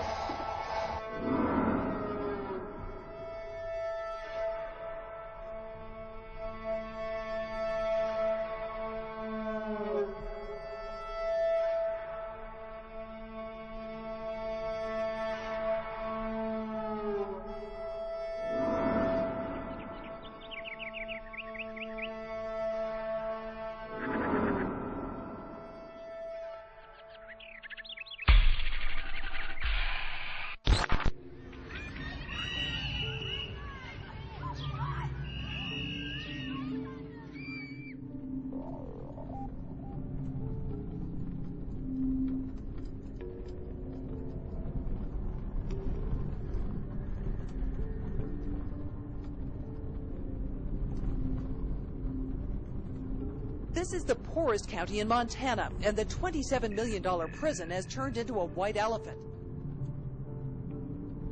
Because there are no prisoners, Glenn and Ray Perkins got laid off after moving to Hardin to take guard jobs.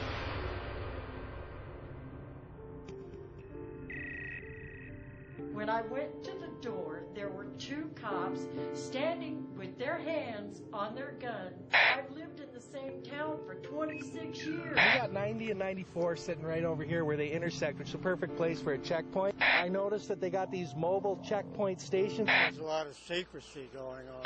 I'm concerned about the legitimacy of who they are. Nothing is square in this whole thing.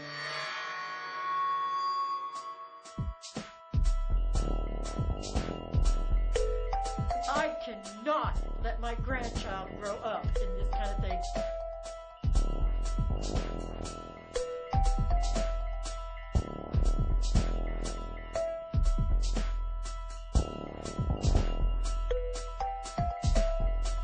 And its main focus is to bring prisoners and jobs to Hardin. We've got a beautiful, beautiful facility here. Becky, it's time to get straight with us now. We need to know these things. I think the people of Hardin need to know this. Becky, Becky Shear for her pay package. I don't know what she made as a reporter for the Gazette, but I know it wasn't much. But here, she's getting paid $60,000 a year, plus a house, plus a Mercedes. I don't understand who this company is and why they... Follow the money. Where were they 2 years ago? Follow the money. That's all I have to say. Where were they before the ground broke? Follow the money. And its main focus is to bring prisoners and jobs to Hardin. Think it's serious at all? It probably is to those that don't know what's going on. Carrie Smith is the wife of Two Rivers Authority Executive Director Greg Smith, who was recently placed on administrative leave. Well, members of the American Police Force showed up in Hardin yesterday, driving vehicles with Hardin Police written on them. As Color 8's Nick Law reports, it created quite a stir, especially because Hardin doesn't have a city police department. This was the talk of the town in Hardin on Thursday. Mercedes decked out in the City of Hardin Police Department decals and driven by American Police Force members. Two Rivers Authority officials say having APF patrol the streets was never part of their agenda.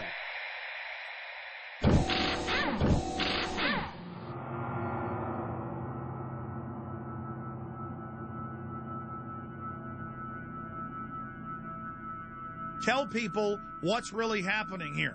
Well, first of all, Alex, around the country, and it's not just in Montana, but specific areas are being identified as staging grounds. And just recently, we had 12 Tajikistan troops on BMWs. These are the same BMWs that you and I talked about meeting helicopters. And by the way, the UN admits their main force is Tajikistan, Uzbekistan, and Egyptian and Pakistani. That's their main UN force. Well, Steve, we know in Serbia they've had black sites, the secret ghost sites with the kidnap, snatch and grab people. Absolutely. We know that they're in Tajikistan, Uzbekistan, Pakistan. We know they're in Egypt. We know they're in Germany. We know they're in Poland. We know they're in the Czech Republic. We also know that they are in other areas. And so this fits the classic MO where they use these private ghost contractors to run this. Oh, I'm having trouble right now even dealing with this and processing it. Man, talk about Spookville, CIAville, black sedans running like roaches when you flip the light on at 3 a.m. in your apartment and there's like big fat roaches going. And they're like, ah! Now the locals are getting upset by these black Mercedes SUVs that have Hardin, Montana on them and then the double eagle crest just announcing we are your police. This is insane. Men with foreign accents stomping around. I mean, this is Red Dawn happening. And the local officials are going, yeah, we've been told they run the camp and that they run the town now. I mean, this is Twilight Zone.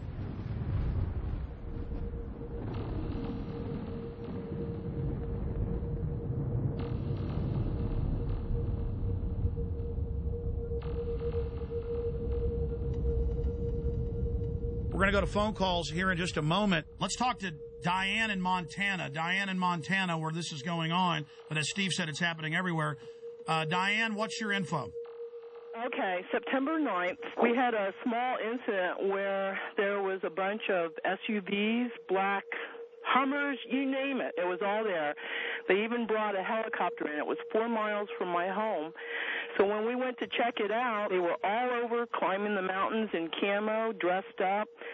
They were armed, and they said they were just doing a training exercise. Called the sheriff's office, and we got the same story. It's just FBI training, but it was Fema, right in Superior. And we're probably about maybe 4,000 population. What did the locals think, and how many FBI FEMA troops were there? Okay, there were 6 vehicles when my husband went right by them. He called back and said, lock down. I don't know what's going on, if there's escaped prisoners or what. Same time, helicopter came through, right overhead. Called his secretary who was coming in on I-90, told her to check that area out and look at it, and that's when she saw all the camo guys all over the mountainside just crawling up. Asked around town. People didn't think anything about it.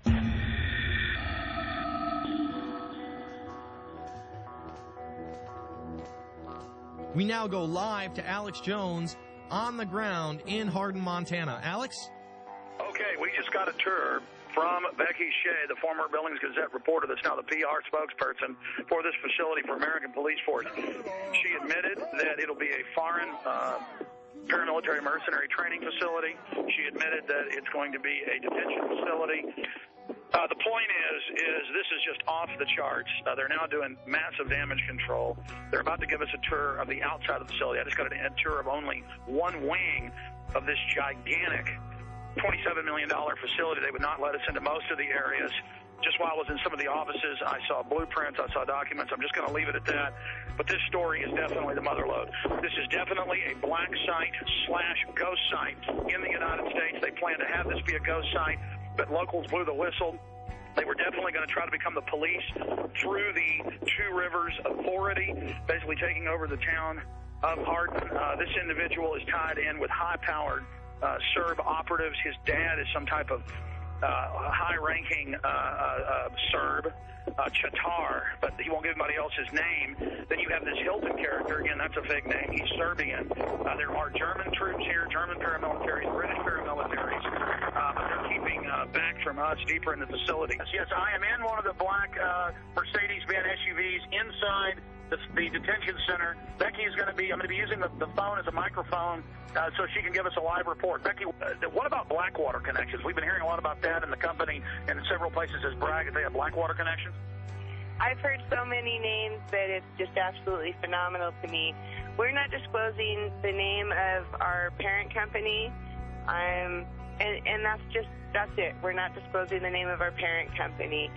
We stand alone. Well, there's a parent company. Well, there is a parent company of American Police Force. There is an umbrella company. American Police Force stands alone as a corporation, and we are American Police Force. We are who we are. But if it's a secretive group owned by a secret group and it's headed by a 14-time felon, and then they were putting police decals on their vehicles the first few days, I mean, don't people have a right to be a little bit concerned about this, Becky? There are newscasts for saying they wanted this be Guantanamo Bay West. That was on CNN. That was not American Police Force, and I'd ask you to go back and recheck your sources. That was too. So they've not been requesting to have this as a facility to hold detainees? No, sir, and please, everyone listen carefully.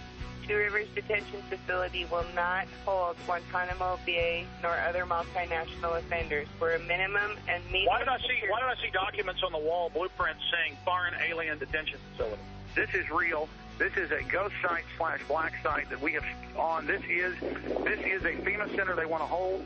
She was telling me, I saw blueprints all over the place, scanning them quickly. As I was walking into the facility, and she'd say, "Oh, don't tape that," or don't show that. Where it was saying alien detention,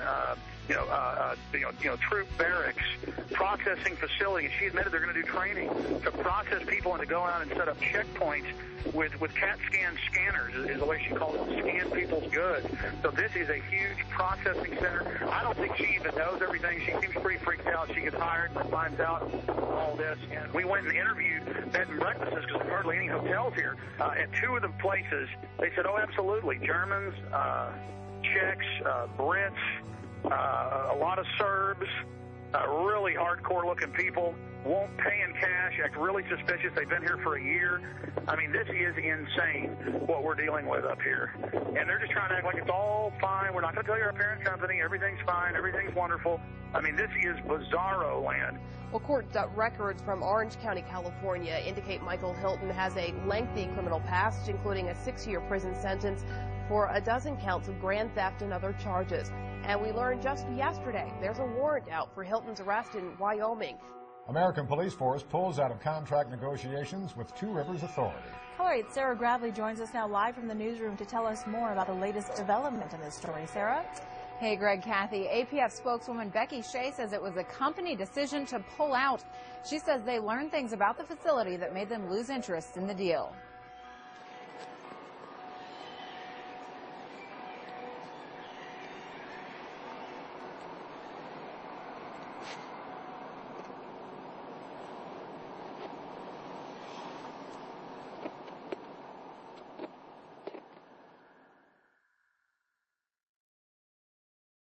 Interrupt our regular program schedule for a special report.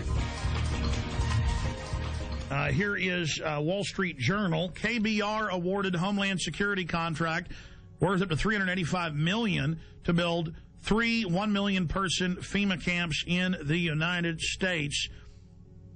It says the ICE detention and removal operations program can be used for illegal aliens and for U.S. citizens and for other emergencies. Here's the New York Times. Halliburton subsidiary gets contract to add temporary immigration detention centers. Just like under Rex 84, the documents came out in the 80s. They said the cover would be for illegal aliens, but it would be really a martial law takeover plan and to suspend the Constitution and take over the media. So there's the New York Times we have saved up on prisonplanet.com. Also, George Bush reopened all the Japanese and German prisoner of war camps in the U.S. and put water in, light in, and then just have them set up and ready. That was in the CBS News. Bush to preserve World War II internment camps. So there's that article. Pentagon paying for fake news in the U.S., White House paying for fake news in the U.S. It's now in the tens of billions every year.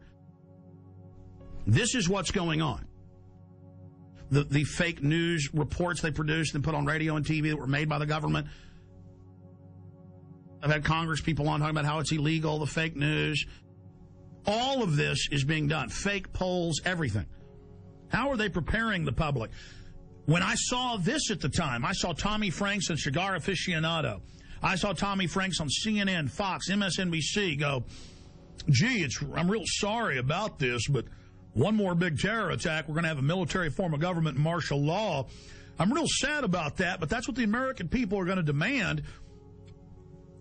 That's the only thing that'll keep them safe. Now, you don't expect him to come out and say, gee, we're going to have a military dictatorship. Militaries throughout history love taking over societies 99% of the time, and America's just been in the exception. No, he's got to introduce it like, gee, shuck, I'm real upset, but it is the only thing that'll keep us safe. The Constitution won't survive a WMD attack. And I said at the time, I said, he is part of the Pentagon's billions in fake news. That's illegal. The General Accounting Office has already ruled that they're paying off reporters and people to go on TV. I said, I bet my bottom dollar Franks is being paid off. Now they're rolling them out in the news. The camps will be for you when you're starving during the collapse of society, which is what the IMF and World Bank have done to countless third world countries, and their own documents say they want to do it here. They have to fully bankrupt you so they can consolidate everything with the tens of trillions of fiat currency they're holding and hoarding of taxpayer money.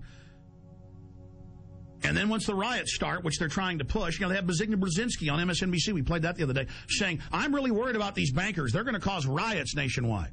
Millions and millions of unemployed. People really facing dire straits.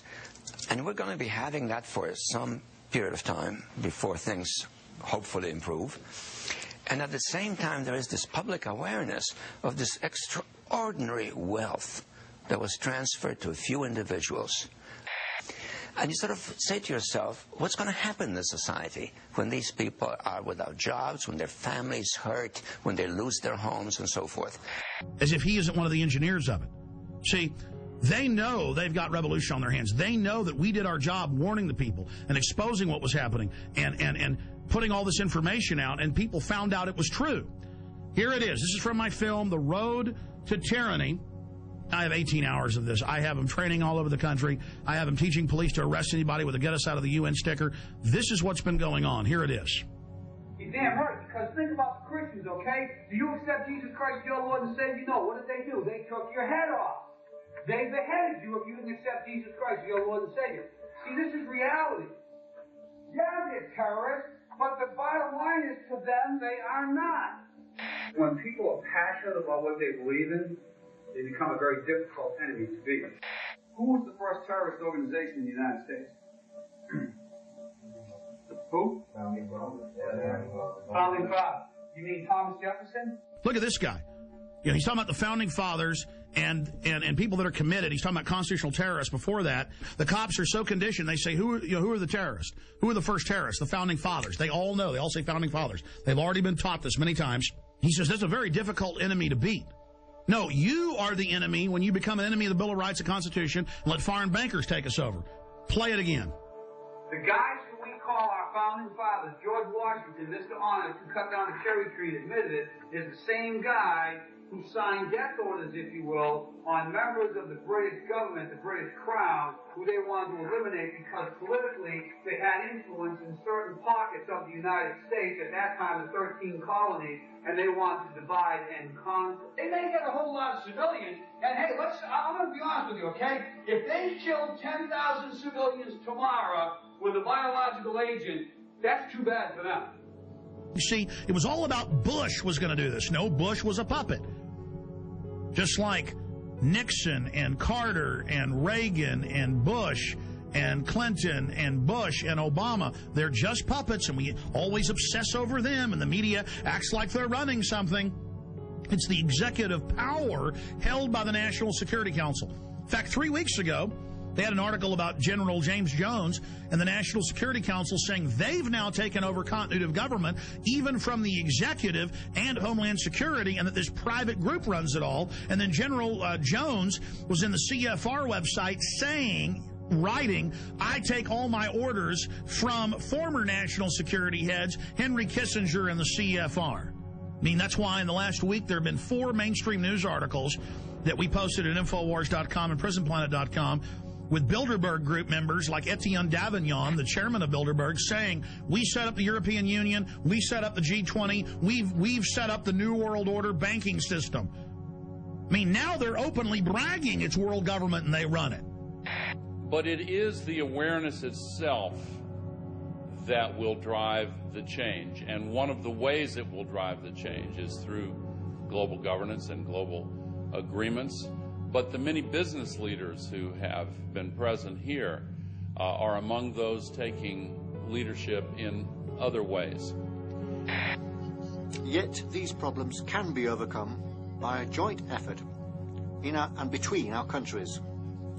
2009 is also the first year of global governance, with the establishment of the G20 in the middle of the financial crisis. The climate conference in Copenhagen is another step towards the global management of our planet. This is collective action, people working together at their best. I think a new world order is emerging, and with it the foundations of a new and progressive era of international cooperation. And then if I dare talk about it, they go, oh, shut up, Jones. You crazy nut, none of that exists. And if you talk about it, you're going to cause violence. Just give in to the New World Order, roll over to it, hand your guns in. Let's start with the airport adventures, which they now admit are going nationwide with the Viper teams at bus stops, train stops, the streets, shopping malls, random vans, sending you through body scanners, biometrically scanning 360 your naked body. Now, I've seen more in-depth images by the actual companies where they can zoom in on pores. Okay, so they're showing you a low-res image, but totally naked, your family, it's child porn, they don't care. Now, if you take a picture of your 2-year-old daughter in diapers, and this made ABC News and CNN, the children's bottoms weren't even seen, but because the children had towels around them hugging. That was a 3-year-old and 2-year-old. They were arrested. Their children were taken. So that's things that aren't bad are called bad. But then the government recording your naked wife, you, your children, and now they're going in at all major airports, 214, and people in Houston are being forced through them, but people are refusing and saying, no, you perverts, you're not going to do that. So Aaron Dykes and Rob Dew, back from 6 days of adventure with the police state in Canada and the U.S., tell us what happened. Well, I got hit up first. This was in D.C., flying to Detroit. Because you got long hair. You get pulled out every time. Some kind of Al-Qaeda. But Aaron was already through security, and I walked through, and they go, oh, sir, can you step in here? And I said, so what's that? And they said, oh, this is our RFID scanner. I said, no, I'm not going in there. And what do you mean? And I said, I'm not going in there. I said, I don't agree with that. And they said, oh, well, it's voluntary. I said, well, good, I'm not doing it. Yeah, but so that's like SeaWorld made you thumbprint at first. It was voluntary. Now it's mandatory. It's like dog training. Passengers describe a terror attack and the arrest of a suspect who tried to blow up a plane as it landed at Metro Airport. We heard a loud pop, then a bit of a smoke. It sounded first like a balloon being popped. All of a sudden, heard some screams, and flight attendants ran up and down the aisles, and everything's crazy. People are screaming. There's fire on the plane. So there was a lady shouting back, and she was saying things like, what are you doing? What are you doing? And at that moment, I was sure I was going to die. And we're learning tonight more about the suspect. Let's get to Fox News' Andrea Isom. She begins our team coverage. She is live at Metropolitan Airport. Andrea? As the hours go on, you are right. We are learning more about the suspect, and quite frankly, the details are chilling. The man, the menace, 23-year-old Abdul Mudala of Nigeria. Mudala's despicable actions were all on al-Qaeda's behalf. Sources telling Fox News his instructions were to blow up the plane over U.S. soil. The intelligence community knew about Umar Farouk Abdulmutallab weeks ago and failed to spread word that would have put him on the no-fly list. The father of the suspect in the Christmas incident warned U.S. officials in Africa about his son's extremist views. That a report was prepared and it was sent on to the CIA in Langley, Virginia, CIA headquarters, but it was not disseminated to the wider intelligence community. Obviously, when you have a father coming in and talking to the embassy about a son who's radicalized, gives the embassy the passport number, the first thing you would think is a very fast effort to see if the person's got a visa and suspend the visa. One of the things you don't know about is the number of people that we have turned away because their name has been on the watch list or on the no-fly list. Only my mom could, but not me and my dad, because both me and my dad are on the watch list. Tough to believe, but 8 years later, we are still talking about connecting the dots and a failure to communicate. Call for immediate reviews on how this guy got on the plane and how he was able to get some explosives on the plane. So we are world today. This is a controlled patsy. Facts are facts. You can have your own opinions, but you can't have your own facts. And we have this same pattern that we've seen again and again. We have these individuals that have very limited mental equipment, but nevertheless they're able to work miracles. In other words, they can do things that a normal person would never be able to do. You'd be arrested, you'd be questioned, you'd be searched, you'd be stopped in some way. He gets out of countries, he's disheveled, looks like he's drugged, stumbling around. I mean, this is classic. He doesn't get on any serious list of for scrutiny or special search. And then we have this famous story of the well-dressed Indian who accompanies him. I saw two men, and they caught my eye because they seemed to be an odd pair. One was what I would describe as a poor-looking black teenager around 16 or 17, and the other man, a age 50-ish, wealthy-looking Indian man, and I was just wondering why they were together. Kind of strange. And I watched them approach what I would call the ticket agent, the final person that checks your boarding pass before you get on the plane. He gets from one plane to another thanks to this patsy minder, a patsy chaperone or patsy monitor. The only person that spoke was the Indian man, and what he said was, this man needs to board the plane, but he doesn't have a passport. And the ticket agent responded, well, if he doesn't have a passport, he can't get on the plane. To which the Indian man responded back, he's from Sudan, we do this all the time. And the ticket agent said, well, then you'll have to go and talk to my manager. And she directed them down a hallway. And that was the last time that I saw the Indian man, and the black man I didn't see again until he tried to blow up our plane. And I'd be interested to see, is there a passport? Won't the FBI please show us a passport if there is one? They won't release the videos from Amsterdam. I mean, this is suspicious. Oh, yes. I think it's beyond suspicious. It's a clear case of a patsy. So he's a controlled asset. And, of course, it's not a matter of failure to connect the dots. We're hearing all about the unconnected dots. No, this is the desired outcome. Let me just point out a couple of other things here.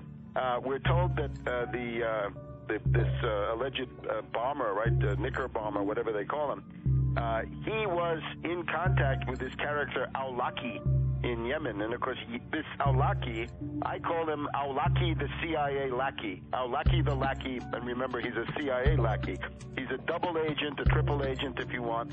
He is used as a kind of beacon to recruit patsies across the world, and they can always sheep-dip somebody like Major Hassan. If they want to say, you're linked to Al-Qaeda, they just have you exchange a few emails with this Awlaki, and that's what he's good for, right? He goes back to 9/11 and Hani Hanjour. So this guy is he's a U.S. agent under whatever layers of garb that he's got. The other thing is, how was this young patsy Omar Farouk Muttalib, how is he radicalized? And I think we're getting some pretty good indications that it's this Brixton Mosque, Finsbury Mosque axis in London, the school for patsies, the British patsy. Which, by the way, 6 months ago, I remember it, you predicted we'd see plane bombings out of that mosque. This is not so hard to do. Remember Richard Reed, mentally retarded vagrant who was sleeping on the floor of Brixton Mosque, I think. He was given the same PETN explosive by somebody, so that's what this Omar Farouk was given then, allegedly, once again in Yemen. So you can see it fits together, and it all comes from these same places. There are reports today that the Christmas Day body bomber met with an American-born radical cleric, Anwar al-Awlaki. He's believed to be living in Yemen, al-Awlaki is. He's not only been linked to al-Qaeda in the past, but he reportedly exchanged emails with the suspected Fort Hood shooter, Nidal Hassan, before that shooting massacre in Texas. I would also point out that the security company at Schiphol Airport is ICTS, which is a Israeli-owned firm. They were the same firm that allowed Richard Reed, the shoe bomber, to board the flight, the American Airlines flight to Miami.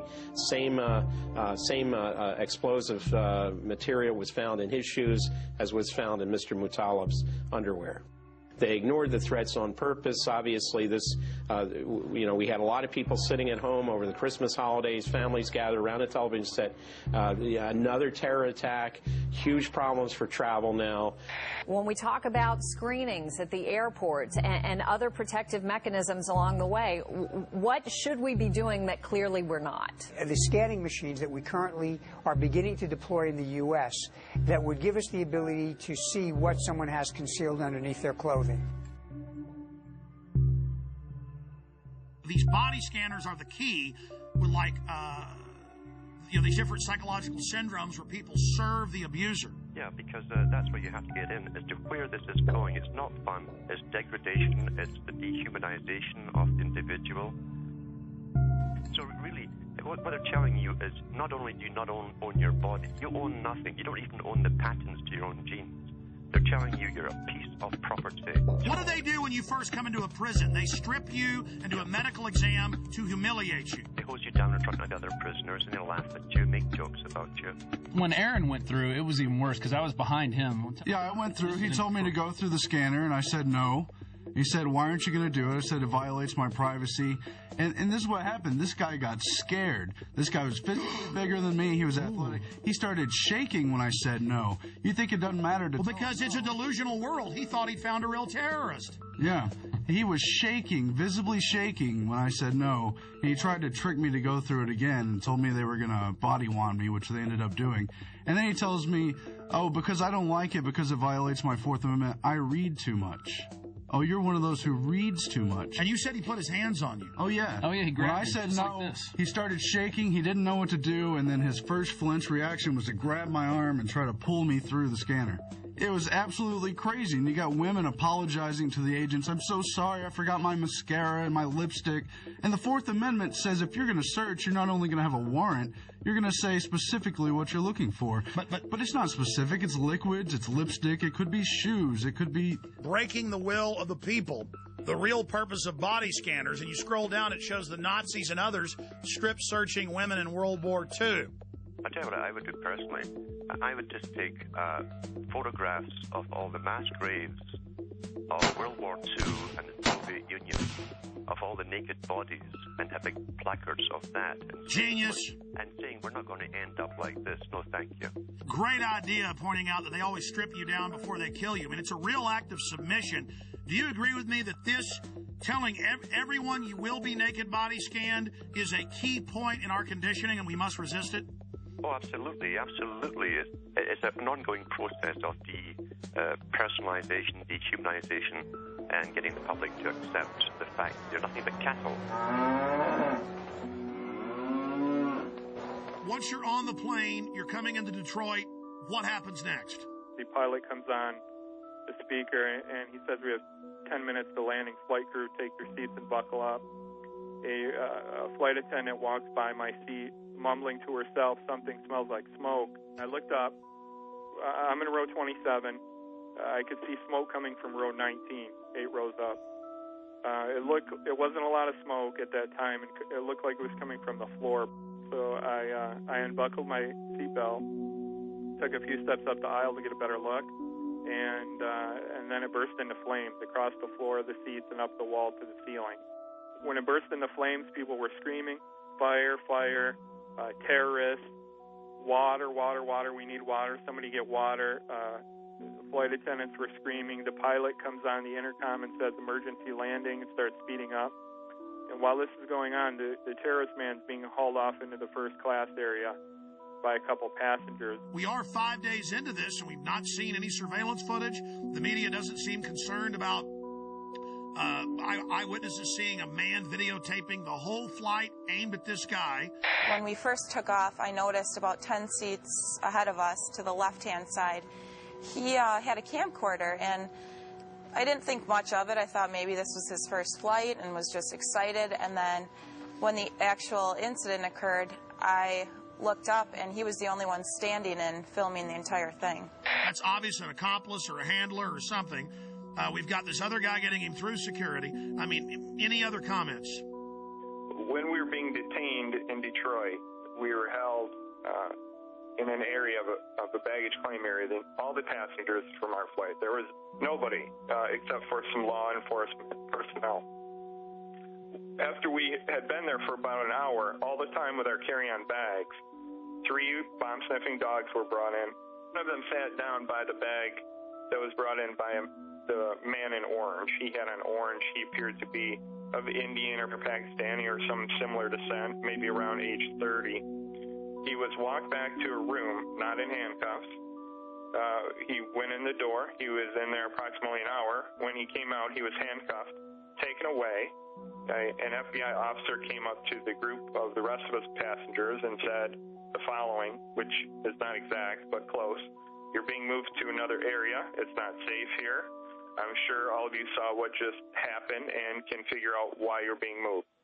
We were taken to a customs area, and they brought bomb dogs and checked all the luggage with that. Another person was taken aside and handcuffed and brought out, and we were moved into another room for safety reasons, they told us.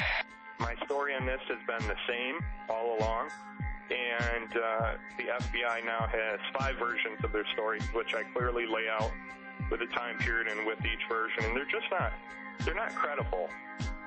There is absolutely no excuse for the reason why. Number one, we were left on the plane for 20 minutes, not knowing if there was another bomb there. Number 2, security allowing us to take our carry-on bags off the plane, and we stood there with all of our bags together for an hour until the bomb-sniffing dogs arrived. And then, after they found one, well, then we're moved to another area, and now they don't want to talk about the man who was taken away. You were there. They didn't stop him for immigration violations. The dog went over and sat down in front of his bag. The alert for explosives. Right. Exactly. Unless this is a passport-sniffing dog. This is a huge story, one of the biggest out there. The FBI is on this full time. They know what's going on. Why are they being dishonest? And how do we investigate this when the investigators themselves are engaged in clear obstruction of the truth? I don't know how else to take it. It's either utter incompetence or intentionally hiding something, and I don't know how to take it. And still, we're now, 8-9 days into this, and we still haven't seen the Amsterdam footage. Well, and also, why aren't we seeing the video of when he's going through metal detector, passport check, and boarding? This is a modern airport. You'd think they would have video of all this of some sort. They didn't say, "Oh, we'll look at that." They just said, "No, there was no one helping him," which is very suspicious, instead of just putting the footage out. If somebody robs a bank or holds up a gas station, well, there's video footage of the incident on the 11 o'clock news, usually that very night. If I'm not correct, well, show the video. What are you hiding?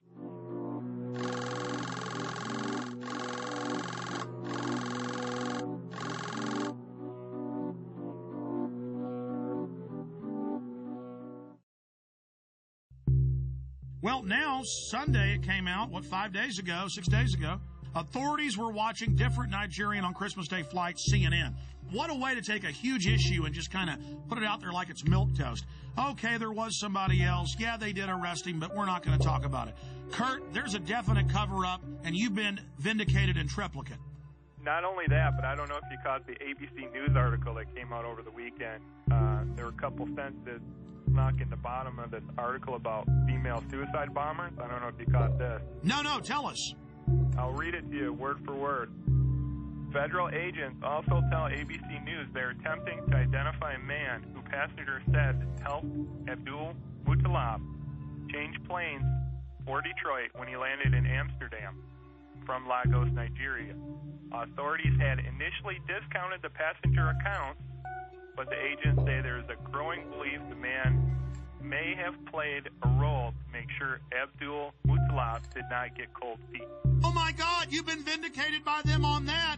But obviously they think the trail's cold now. They have all the surveillance footage. They were involved in a cover-up. Kurt, this is huge. Well, that was my take on it, but unfortunately for ABC News, they buried it in the bottom of a seemingly unrelated article about female suicide bombers heading here from Yemen. Why is this not front-page news everywhere, number one? Number two, why are you burying it at the bottom of this article? Number three, why did you initially discount my story to begin with? It's not like I'm not credible here. And, of course, they had COINTELPRO posing as the Patriot movement attacking you. All the usual suspects. I mean, it never ends, Kurt. We are, of course, going to get into the top story today. In plain view, as if it's no big deal, DetroitNews.com. Okay, it was a U.S. government agent that was the smart-dressed man that led Umar Farouk al-Matab, or the underwear bomber, on to the aircraft in Amsterdam. After a month plus of lying and saying that no such man existed, and saying no one else was pulled off the plane in Detroit, supposedly with a bomb. Now they've admitted that happened as well. Kurt Haskell, the lawyer, and his lawyer wife, they've both on record have been proven right with other witnesses. And you add how they were already getting in Yemen. That's now confirmed. Washington Post. They were planning to already launch a bigger attack, 2,000 troops there. And then right on time, right as the body scanners were scheduled to go in January nationwide. That was already scheduled, folks. They're saying on the news, oh, now we're doing this. Now, I went and looked it up. They were scheduled to go in the additional 214 airports. They were in less than 20. So although we have acquired these machines, they are not as widely deployed as they should be. In your current role as a consultant, do you have an interest in body scanners? We consult with all kinds of firms, including firms that do manufacture body scanners. You do have some interest in more sales of body scanners. As well as a lot of other security measures. But I would point out that I've talked about this for probably the last 3 years. Read what the scanners do to your body. And the TSA guys, again, you need to know why you're going to be dying in 5 years of cancer. Go ahead. And then we find this article about terahertz waves, which is what they use to do this scanner. This came in today. And according to one of their studies, I'm just going to read this real quick. Terahertz waves are in the electromagnetic spectrum between microwaves and infrared. And they pass through non-conductive materials such as clothes, paper, wood, and brick. They say the forces that are generated by these THZ fields are tiny and resonant effects that allow the THZ waves to unzip double-stranded DNA, creating bubbles in the strand that could significantly interfere with processes such as gene expression and DNA replication. So step in the microwave. And, of course, the fools don't know that the reports you've pulled up and I've looked at, these things are leaking. But the TSA guys are going to love dying of cancer. Oh, yeah. This is fun. Surrounding it. They're all around it. The thing's right there. Well, see, that's kind of the good thing, though. See, evil always gets judged. These guys make excuses. They're going to make excuses about scanning naked children, scanning naked women and men. They're going to make excuses about how it doesn't hurt you. They're the ones that are going to die first. Oh, yeah. 8 hours a day standing around it. And I'm sad for them, but this is what they want. This is what they get. This is a test of the emergency alert system. Let's go ahead and play the clergy response team clip. Now, remember, before this became national news, we got the secret documents from pastors who've been recruited by FEMA. We posted the secret documents with FEMA phone numbers. Train your flocks to turn their guns in. Train your flocks to go to FEMA camps. Train your flocks to take forced inoculations. People didn't believe us, just like they didn't believe the MIAC report. Then, suddenly, local news began reporting it, but like it was a good thing. Now, listen, will martial law ever be a reality? And the preachers are there, being paid by the government, faith-based initiative, now continuing under Obama, to tell their flocks to do what they're told by the authorities, and the government's biggest threat is the American people. That's a quote. So this is specifically the pastors getting ready for us to go to FEMA camps. And there's thousands of pieces of evidence like this, and Glenn Beck saying it doesn't exist. Here it is. Law ever become a reality in America? Some fear any nuclear, biological, or chemical attack on U.S. territory might trigger just that. And as KSLA News 12's Jeff Farrell discovered, the clergy would help the government with potentially their biggest problem, us. From my cold, dead hands. Charlton Heston's famous declaration captures a truly American value, the overarching desire to protect our freedoms. But gun confiscation is exactly what happened during the state of emergency following Hurricane Katrina in New Orleans. U.S. troops also arrived, something far easier to do even now thanks to last year's elimination of the 1878 Posse Comitatus Act.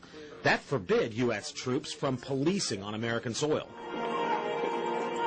If martial law were enacted here at home, like depicted in the movie The Siege, easing public fears and quelling dissent would be critical. And that's exactly what the clergy response team, as it's called, helped accomplish in New Orleans. Jeff, the primary thing that we say to anybody is let's cooperate and get this thing over with, and then we'll settle the differences once the crisis is over. Such clergy response teams would walk a tightrope between the needs of the government versus the wishes of the public.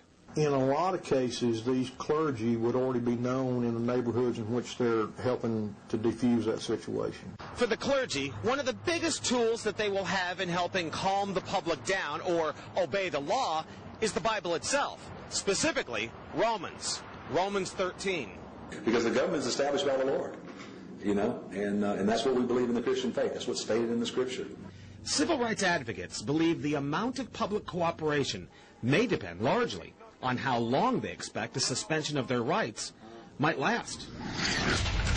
And see, here is Mother Jones. Should Obama control the Internet? It says right here, Senator John Rockefeller, goes by J. Rockefeller, has announced they need to end the Internet, that it's bad, and that private companies will have government hubs tied into them to snoop on everyone without warrants and to be able to shut down the web instantly. See, right now the government has to get warrants and go out and seize all the hubs. Here's another one. America's secret police. Intelligence experts warn the proposal to merge two Pentagon intelligence units could create an ominous new agency. And the head of cybersecurity just resigned 3 weeks ago, saying the Pentagon and Homeland Security are taking over the Internet and it's a threat to freedom in America. So their own guys quitting, saying this takeover is happening. All the radio and TV in the nation under the emergency alert system in 96, under a federal law and executive order, FEMA is wired into the transmitters themselves and cable to take over all the systems and broadcast anytime they want. Before, the stations would tune to a signal themselves. Now that's out of their hands.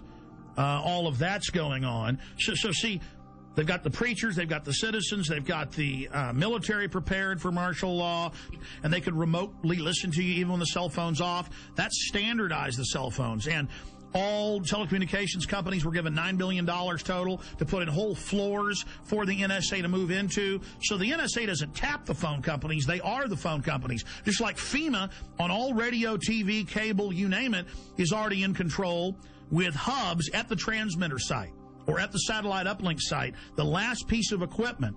This is in my film Police State 2000, by the way. See, I was sitting there talking to the engineer in 1996 at KJFK-FM, and he calls me over and goes, look at this, Alex. They're ordering us to do this. Here's all the secret documents. We're not supposed to show this to anybody. And I was sitting there reading it. FEMA takes over through this. Everything you do goes through this system. I mean, that's what you hear when it goes, bang, bang, bang. You know, this has been an emergency alert system. That is a federal test tone going via shortwave radio transmitters, dials in, and takes control of your radio station. And that's what they say right here. During emergencies, when they're rounding people up and arresting them and shooting people, their job is to keep the media shut down. They don't have to come arrest Alex Jones. They hit one button, the internet shuts off. They hit one button, In the not-too-distant future, a self-proclaimed intellectual elite will rule every aspect of our lives. People in the world are content to stay as first or second level mag. The economy is emerging from the recession. We have to keep geoengineering on the table. Implementation depends on motivation. An alarming and possibly catastrophic disaster. Already the path has been chosen. The design set in motion decades ago. Their endgame? Complete control. Water. Air. The economy. Population and even human logistics will all fall within their purview. The goal? To acquire all the natural resources of the planet and bring them securely under government control. All activities of mankind will be monitored, accounted for, and controlled. Legislation pretending to address concerns about the environment, national security, and financial stability will in fact be used to erode the very foundations of liberty and to enslave the population. This will all happen in the name of security and progress. Alluding to the notion that this is all for our protection, this will not miraculously occur overnight with the sudden proclamation of martial law. It has been happening incrementally for at least half a century. Every law enacted that truncates the Bill of Rights in the name of national security is another nail in our coffin. Through this type of increasingly invasive legislation, the systematic decay of constitutional law becomes inevitable. Thousands of years of building and rebuilding, creating and recreating so you can let it crumble to dust. Leaving our essential rights neutered and impotent. The Bill of Rights is reduced to a quaint antique, collecting dust in a library somewhere, retaining all the potency of a fairy tale.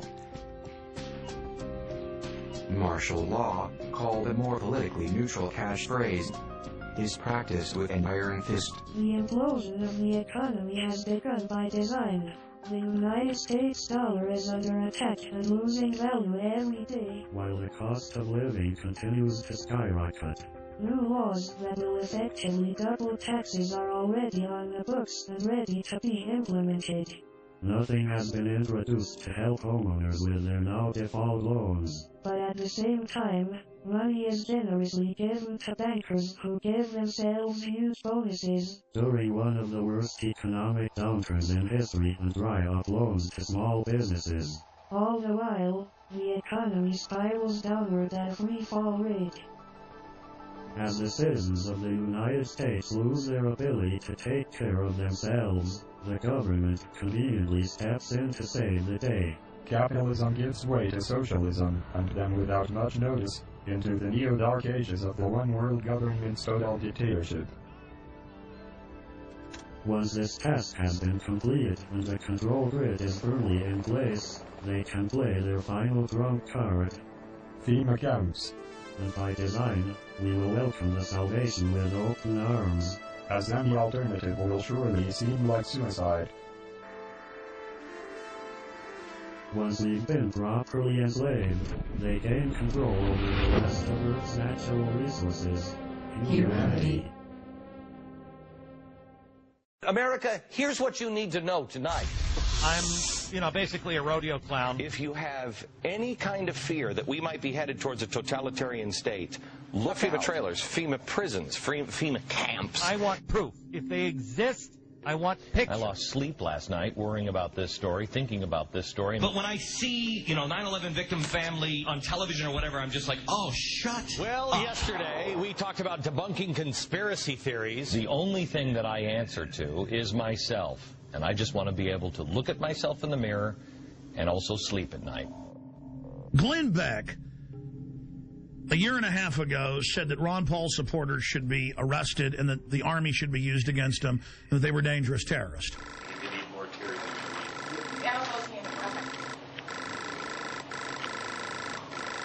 keep your eyes open. I know it's probably, like, impossible.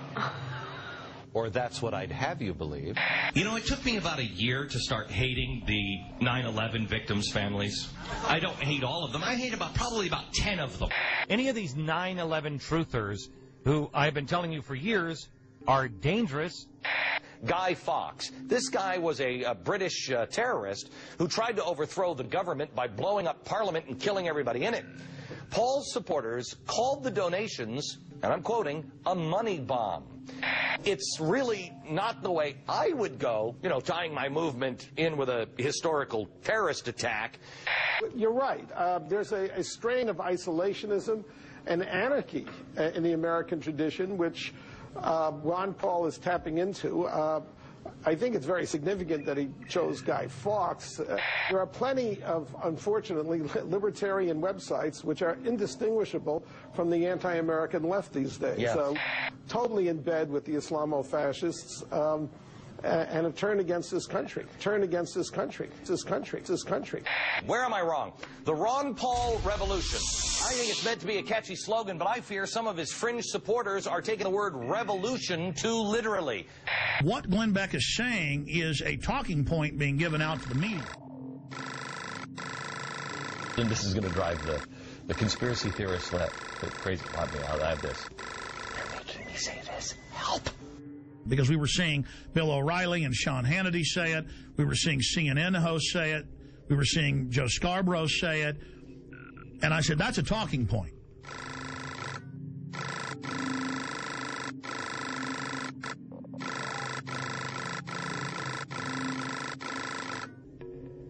And then suddenly he started saying a few months ago, I'm going to expose the FEMA camps. If these things exist, that's bad, and we will cover it. If they don't exist, it's irresponsible to not debunk this story. We have an independent group on this program looking into it, turning over every stone. I am going to bring you this story.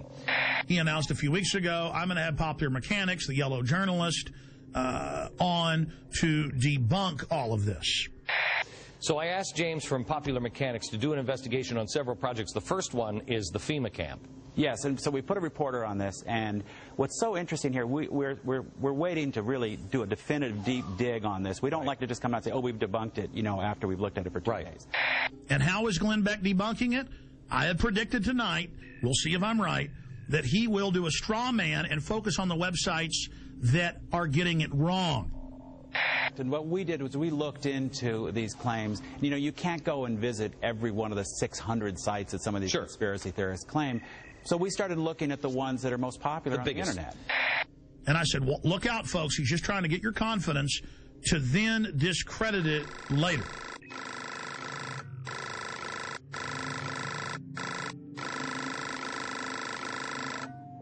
We mailed letters to Glenn Beck. I know people that work in his office. I contacted him and I said, here's the proof. If he wants it, we stand by to work with Mr. Beck.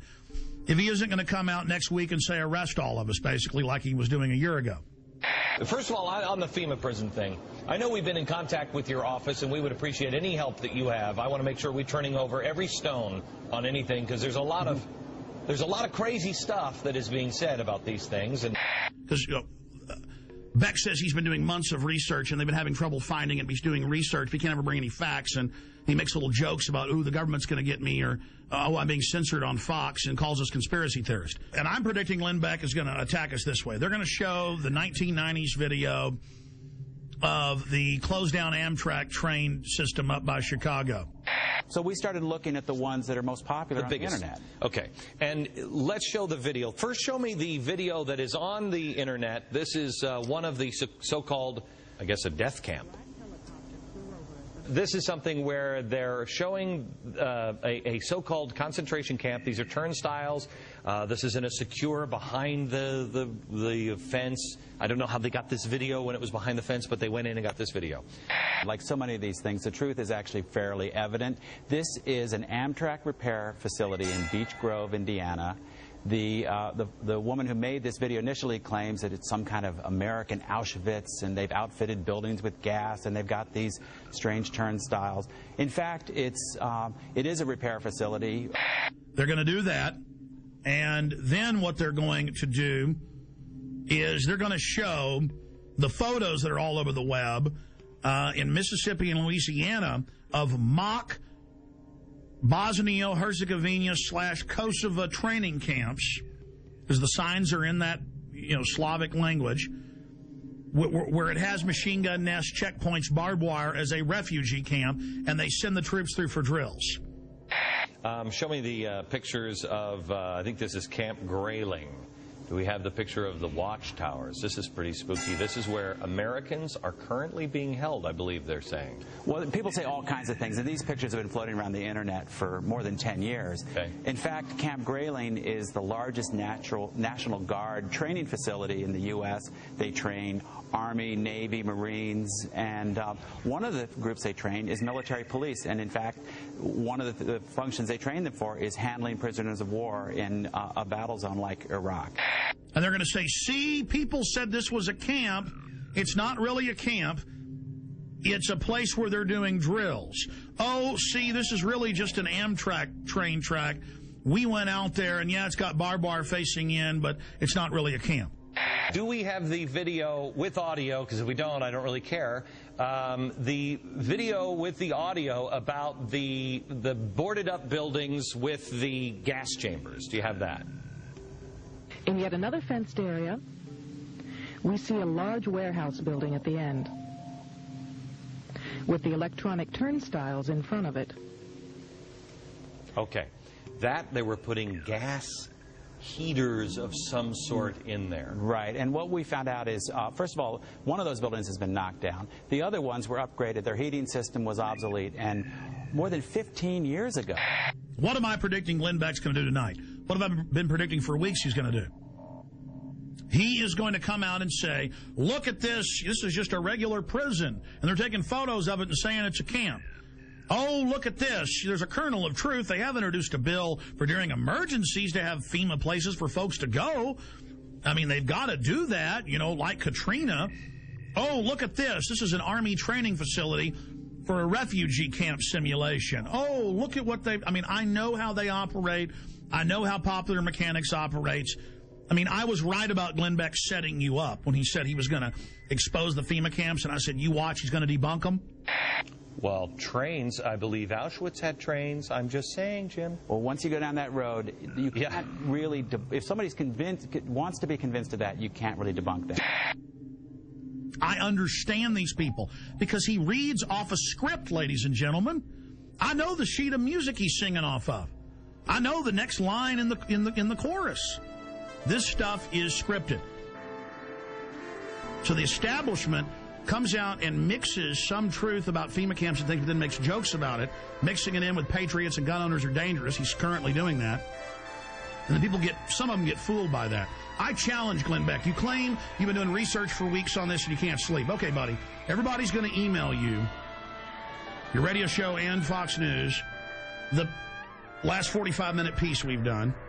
Your little staffers can watch that, and everything there can be Googled, pulled up from government documents at the Army.mil and FBI and everywhere else, and then you'll have a clear picture of what's being set up and how they now have to orchestrate an economic collapse to get us to accept this as society breaks down.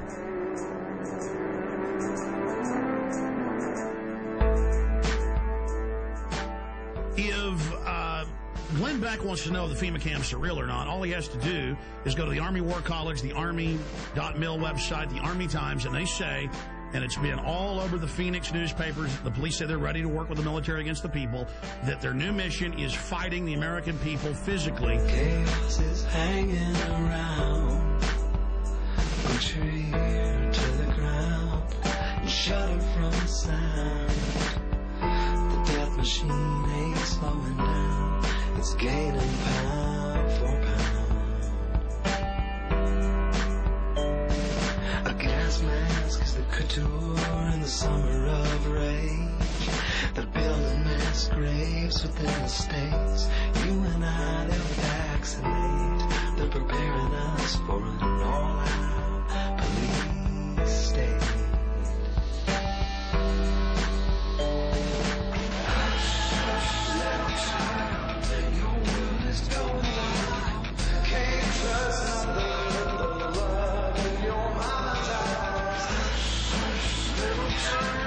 Salvation's in your smile.